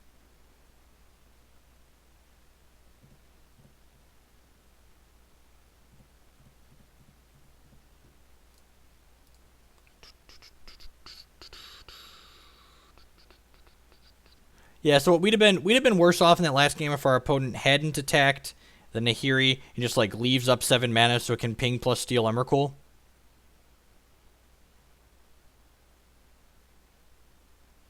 This deck looks like a cube deck. A lot of my decks look like cube decks. We've got some 4. How many 4-ofs? This deck's got a lot of 4-ofs in it. We've got 1, 2, 3, 4. We've got 4 4-ofs in this deck, okay? Can't cube draft 4-ofs. No, 4, 5, 6. 6 4-ofs. Super consistent. Super de-duper consistent.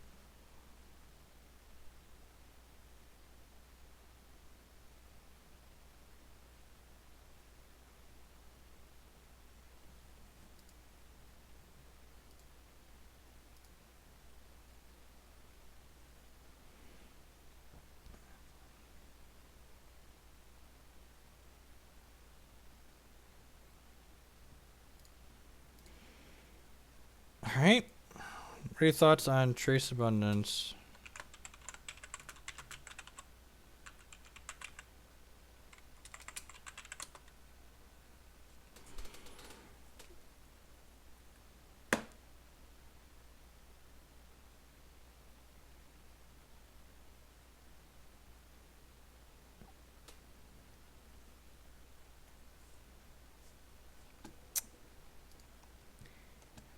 2-cost dorks are a lot worse than 1-cost dorks in general solution.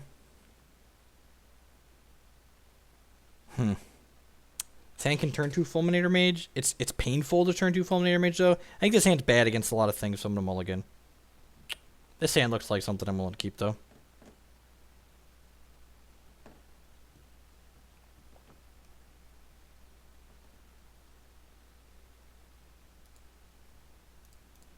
Top. The actual answer there is we're topping anything since we are fetching this turn. There might be merit to just like waiting and drawing our land there and like going bird on 2, but YOLO. Please be a mirror, not a bolt. Please be a mirror, not a bolt. No! Search for tomorrow. Rude. Suddenly feeling really bad about life and all of our decisions that have led us here.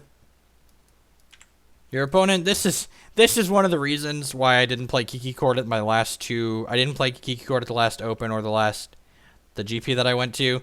Your opponent goes turn 1, suspend, search for tomorrow, and you should probably just sign the slip and just like go get lunch.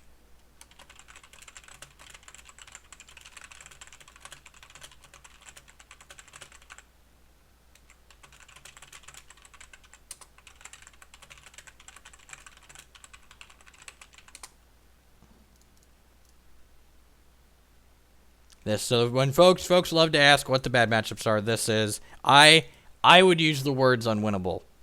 Maybe the blue cards will help us out, but will not be surprised if we just get very quickly ranched 2-0. I have no idea. Hopefully not for a while. Hopefully not till Dallas. If I scrub Standard this weekend in Atlanta, I will probably be playing this in the Classic.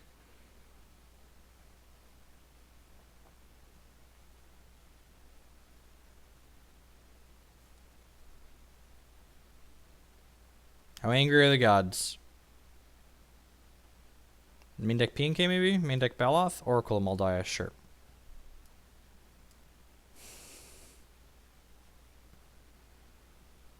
Can just never win. Can just never win. Alright, well we get to kill this Valakut, and then in a world where our opponent doesn't have anything else going on ever, we can win the game.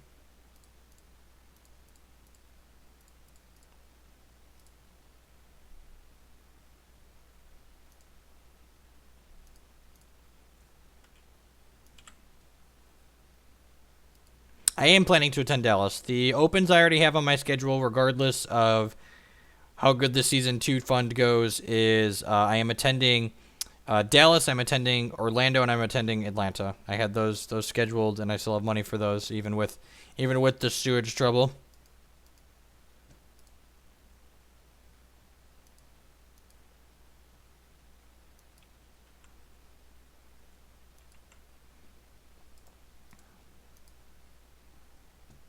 We're not dead this turn, but we're pretty much just dead long term. Our best chance to win this matchup, I think, is just like string cheesing them with a fast Nahiri. I think that's our best bet to win. I almost just don't even want to play the Path to Exiles, just because like if we're pathing Titan, we're never winning with this deck.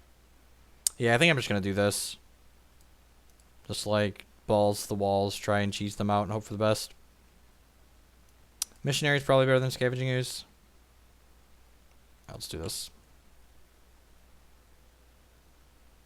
Yeah, definitely, Deathly. Find me for sure.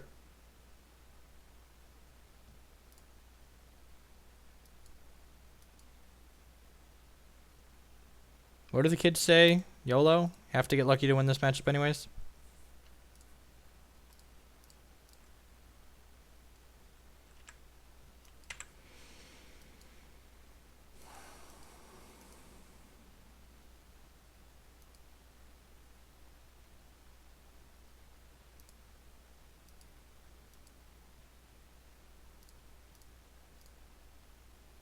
Don't anger me, bro. Don't anger me, bro.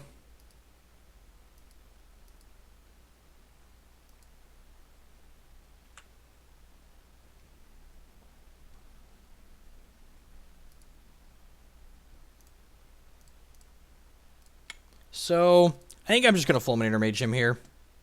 His hand's obviously kind of slow, and I think I'm going to hold up Unified Will as opposed to crashing for 1. By donating do we get shares? No, it's just if you want to help me play Magic. My sewage the sewage pipe leading out of my house exploded. Not exploded. It's broken, and there's sewage backing up into my basement, so it's going to be a fairly costly repair to get it taken care of. So a lot of the money that I had budgeted for traveling this season is going to replace my sewage line. Basically, is the TLDR of what happened. Yeah, I'm going to go ahead and I'm going to give him a window to anger us here, but I think we need to get this online. We just draw any untapped land. We can hold up Unified Will still. It's unfortunate. Maybe I'm supposed to have fetched a blue source, so I should have attacked him for 1 there. I've missed 1 point of damage. I should have fetched a blue source so I could cast this Unified Will post anger. Okay, sweet. Everything's working out better than expected. Thoughts on Pascal Maynard's? I haven't really looked at it, to be honest. To be completely and totally honest, have not looked at it.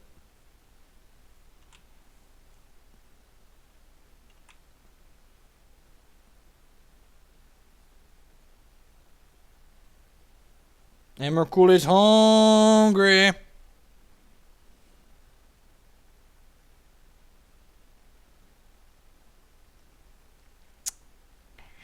I'm going to fight over this. I would like to kill him next turn.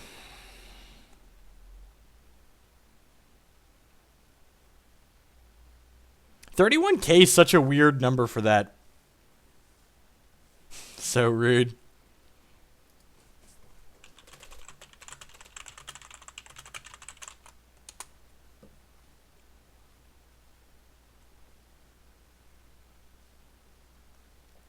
All right, blue card's doing work.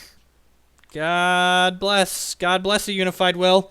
With our powers combined. Good old Stone Rain gets there. Yep, turn 3 Stone Rain you. Yep.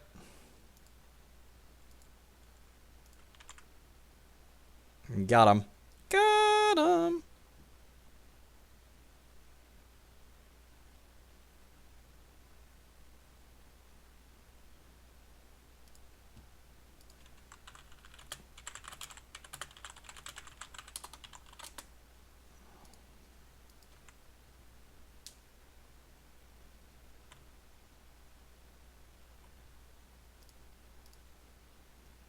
Get Emrakul. I know I could get Kiki and actually kill him here, but restoing the Emrakul is classier, so we're definitely doing that.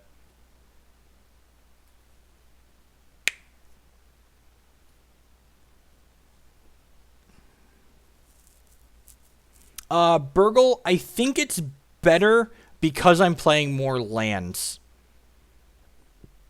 I think I should play... playing more lands is good against Jund, generally speaking. So the fact that we have more lands in our deck in this configuration than I have been in the Black Splash is better in that matchup. 4 Nahiris is the key that's better against Jund, I think. Oh, I don't want to adjust the taskbar. Stop it, Windows. Yeah, I don't think I want to change anything here.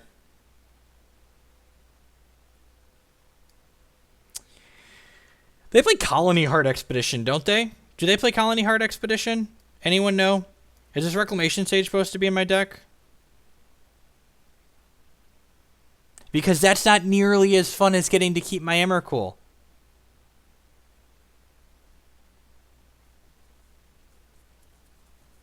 The same reason I didn't get Kiki Jiki, you know? It's like not nearly as fun. No Colony Heart Expedition. Okay. So should Quazzly not be in my deck? Yeah, whatever. I don't think I really care. They only play it if they play Scapeshift. Okay, that's fair. An opponent's deck's definitely the non-Scapeshift version we saw with of Nissa. Is 1 Unified Will enough? Is a real question.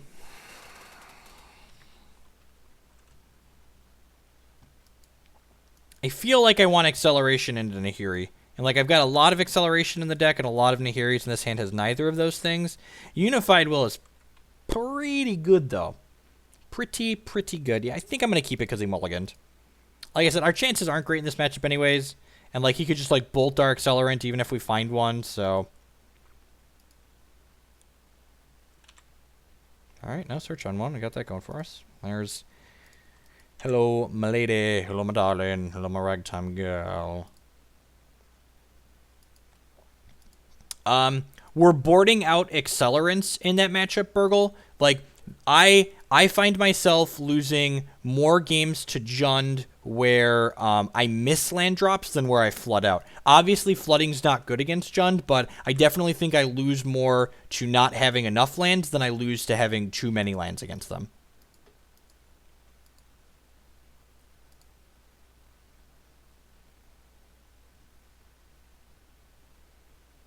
Immortal Echoes was playing something like that, Ian. The old hard cast my search, sure. Green Source would be nice next turn.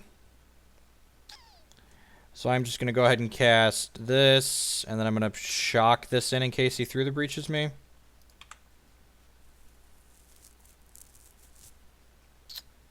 also lets me counter that.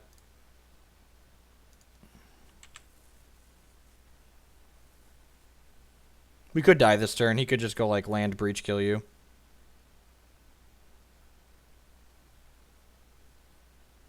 If he has anger, he probably cashes it in here. Yep, not a problem. Yep, I like that line. Stomping ground. Alright, so what am I doing here? We can just, like, never beat Primeval Titan next turn, so we're not even going to think about that. If he plays Primeval Titan, I'll probably just concede. So if his last two cards are Land Titan, we're just wrecked. I got, like, Witness back this Unified Will. I could go Voice Pride Mage. Witnessing back to Unified Will seems like the best long-term game plan. Like, gives us a chance to, like, if he doesn't have it exactly next turn, we can fight for it after that with this Unified Will.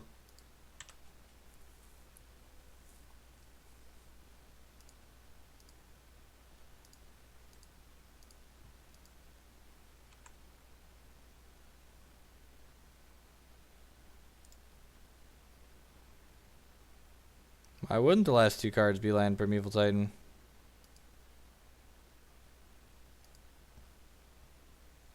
Why wouldn't they be? Womp womp.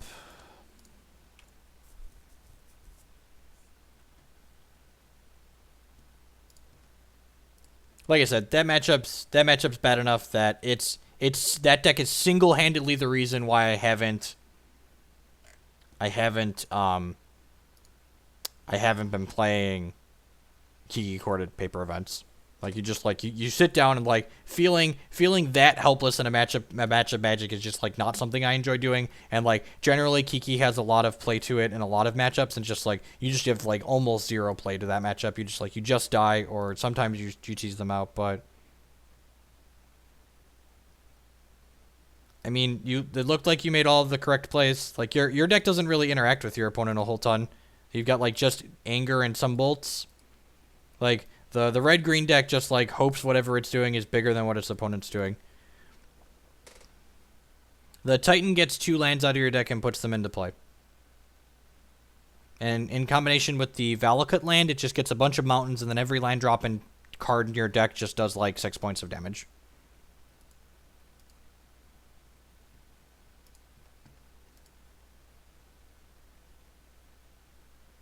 I'm not sure why.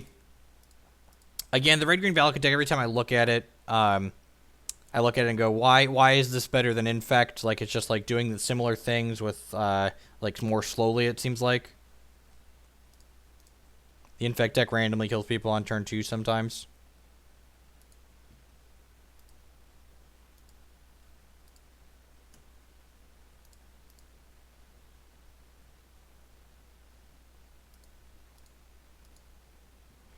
I don't think the Jeskai Nahiri deck solves any of the problems that Jeskai Control traditionally has in Modern, and Jeskai Control has never been better than Tier 2 in Modern, so I don't think the printing of Nahiri pushes Jeskai Control to be a real contender in the format compared to a lot of other things.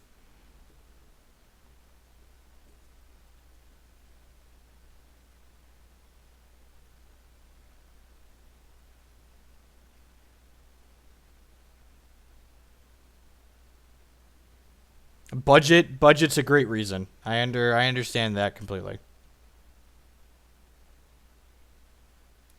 I would play the Jeskai control deck that I played at Indianapolis and Charlotte if I was going to play Scape Shifts and Valakuts in any sort of deck.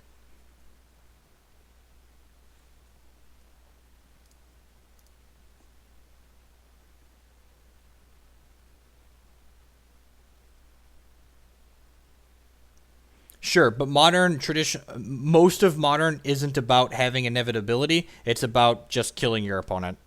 And the Valakut deck is worse at just killing your opponent. The old GP Charlotte pairings here. 3-0. They're 3-1, 1-0 pair down. I disagree that it's safer. Infect is one of the best decks in the format for a reason. So I'm either getting Temple Garden or Breeding Pool here. I feel like I'm supposed to get Breeding Pool. Yeah. So I get both my blue cards in my hand. With a lot more white sources than blue sources in the deck. Or white sources than blue sources. So if he kills this, we're going to be in a little bit of trouble either way. We need to draw lands.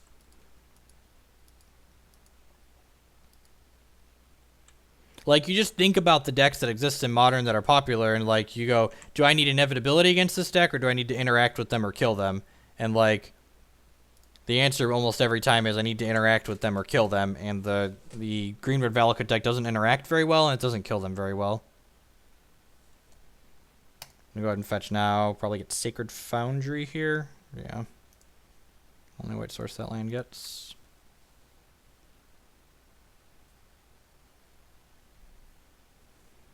So you're saying it's easier to play than Infect? I guess I'd buy that for $1.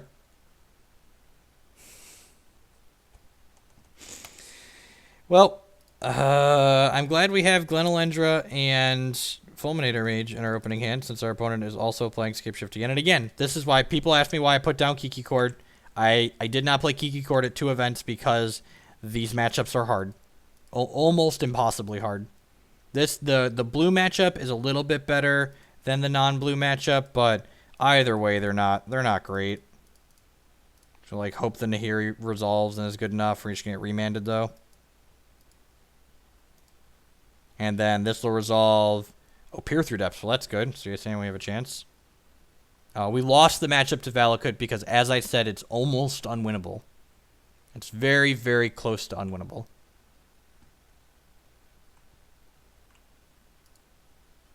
Discard this Exarch. Opponent found a remand on his Peer Through Depths.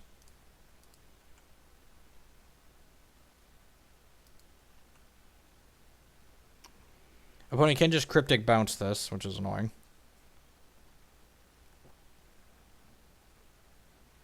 Okay. It's not a third. Oh. Plus this to start, I guess. Play this Wall of Omens out. Peace, Just. Thanks for hanging out. Have fun at your family stuff. Probably remand this since I don't have another white source.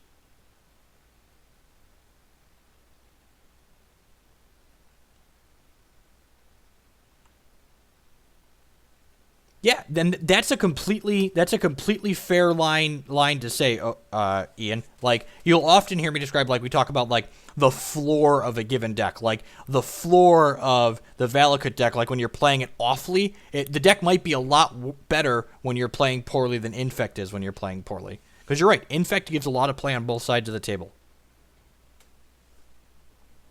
We're playing Deceiver Exarch because it can tap things for Nahiri. What are you getting? Bring to Light here? Repeal. Yep.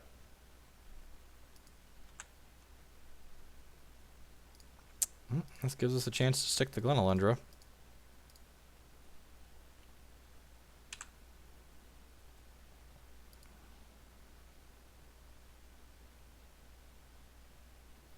The old 4 white cards. I guess this is a white source now too, so.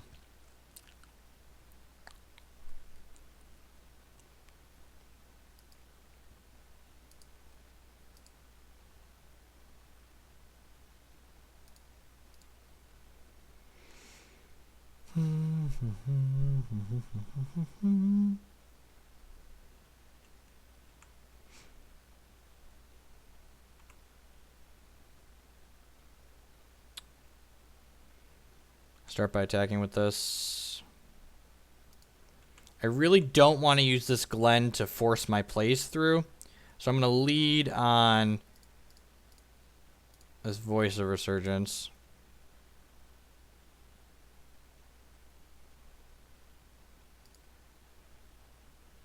Probably a Remand.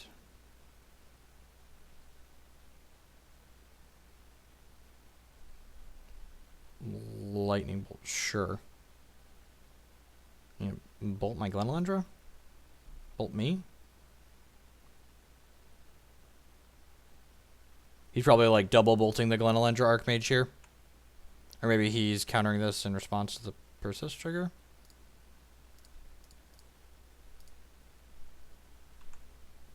Next turn he can bolt plus Scapeshift me. Bolt this, play green source, Scapeshift me. And again, like, this is a good example of like why this matchup is hard. Like, everything we want to go right for us in this matchup happened this game. We literally Stone Rained him on 2. We cast a Glenelendra Archmage. We looted with Nahiri. The only thing that didn't go our way this game was he repealed our Nahiri. Just like, again, matchup, nothing's 100% in Magic. That's why we play the games instead of just looking at the deck list. But no, we're gonna counter that. But this matchup is very poor. The Valakut matchups in general are very, very poor for us.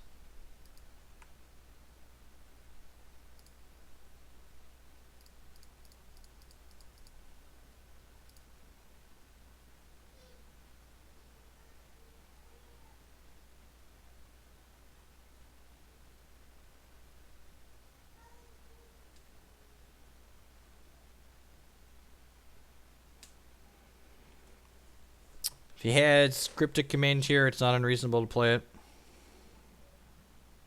Especially if he could just like counter draw and then peel Escape Shift and kill me.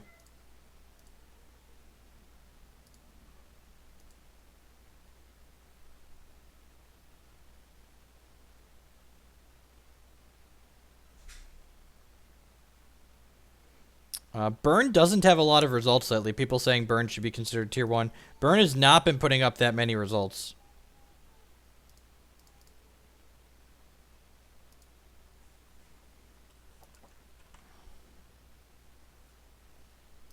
Okay. Chip for 3. Again, can't beat anything, so don't play around it. He's got Escape Shift, we're dead.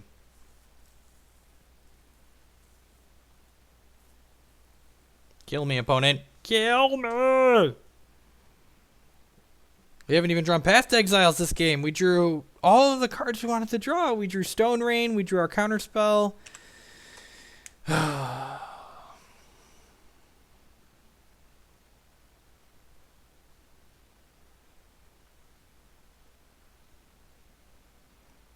Look at my Magic article on whatever it's called, Card Market, my modern format article. I summarized all the paper data.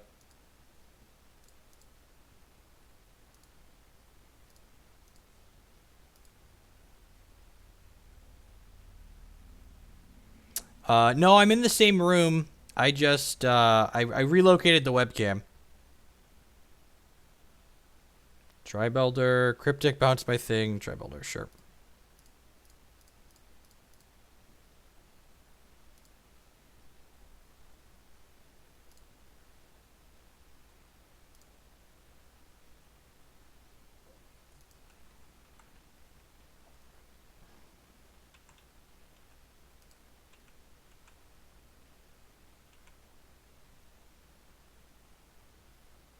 Steve, block sack.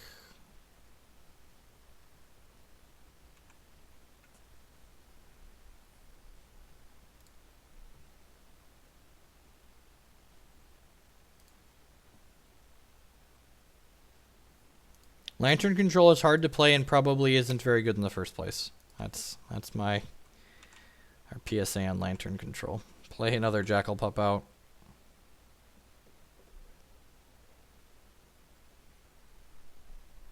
Yeah, Lantern control has bad Jund and bad Burn matchups. Kill me, opponent. Do it. Yep, dead. Show me the mountains. Show me the mountains. Show me the mountains.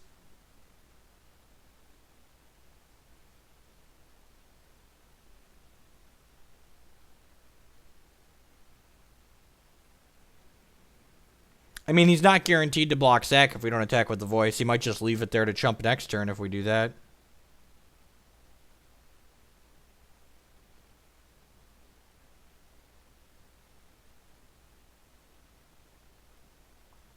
Sure, Crumble to Dust is fine. I talked about that earlier.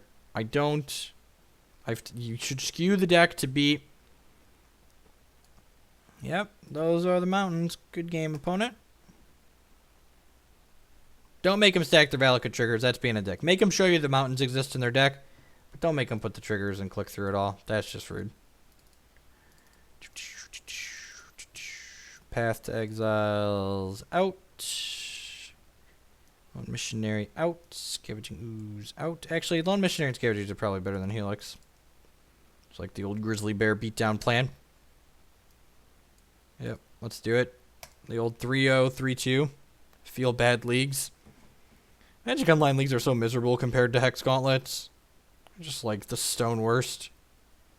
I don't understand why WotC feels the need to rake their players as badly as they do.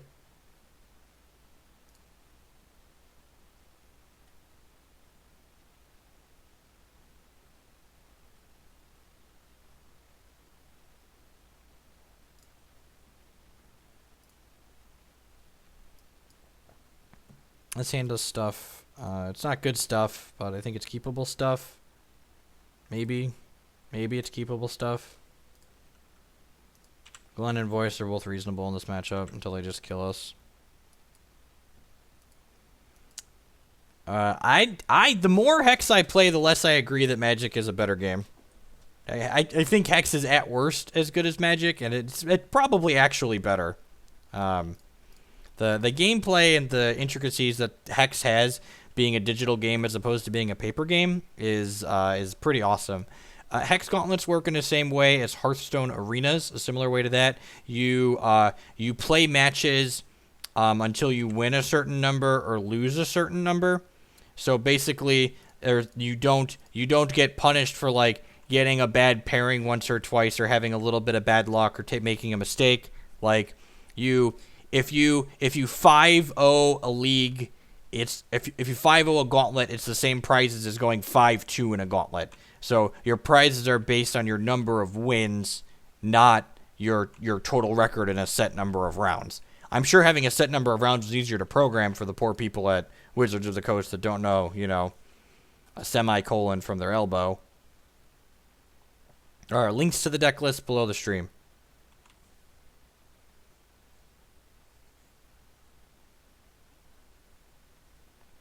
But that type of system is good for the players and bad for the company. Like, it makes them less money and less rake.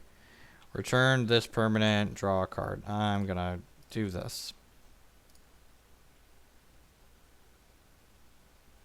I haven't played Eternal Gauntlet, so I'm not sure on that. They won't let us stream Eternal, so I haven't really been super interested in playing it. I've played, like, the tutorial type things for Eternal.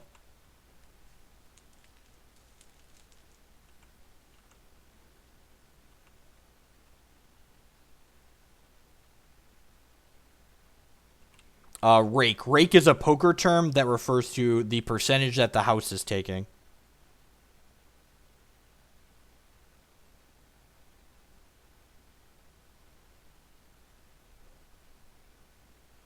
The game feels like playing standard. I don't really.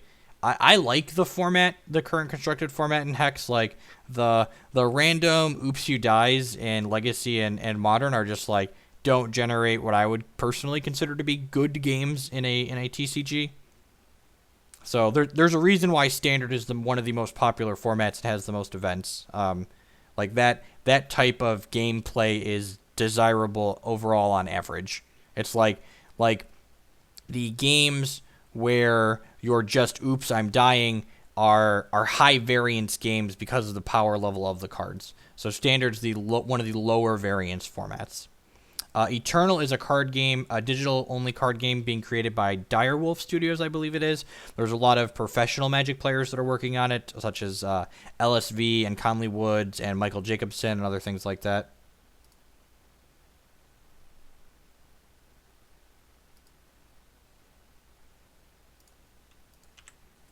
Yeah, that's true too, KMTG. You could probably get in trouble just for explaining what they are.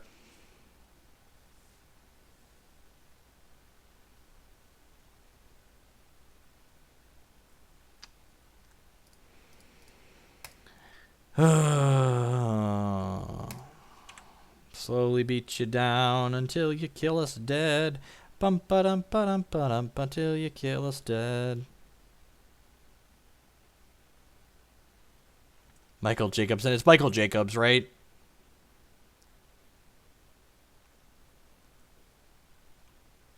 Sure.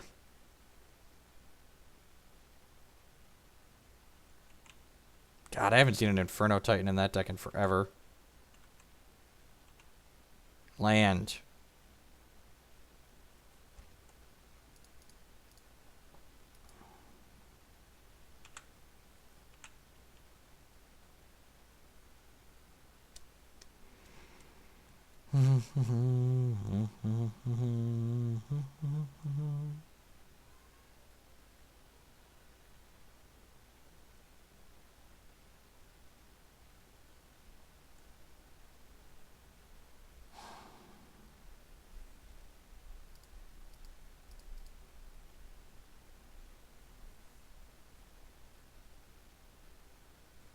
Yeah, the resource system in Hex is much better than the resource system in Magic. Much, much better. I mean, going 3-0 to 3-2 is only bad because WotC wants it to be bad. I think I prefer the blue splash. I don't know though. I just haven't put enough time into playing Cord lately because these decks exist. Like the Valakut decks have been increasing in popularity, and they're not winnable matchups even with an optimal configuration of this deck. So this feels kind of bad.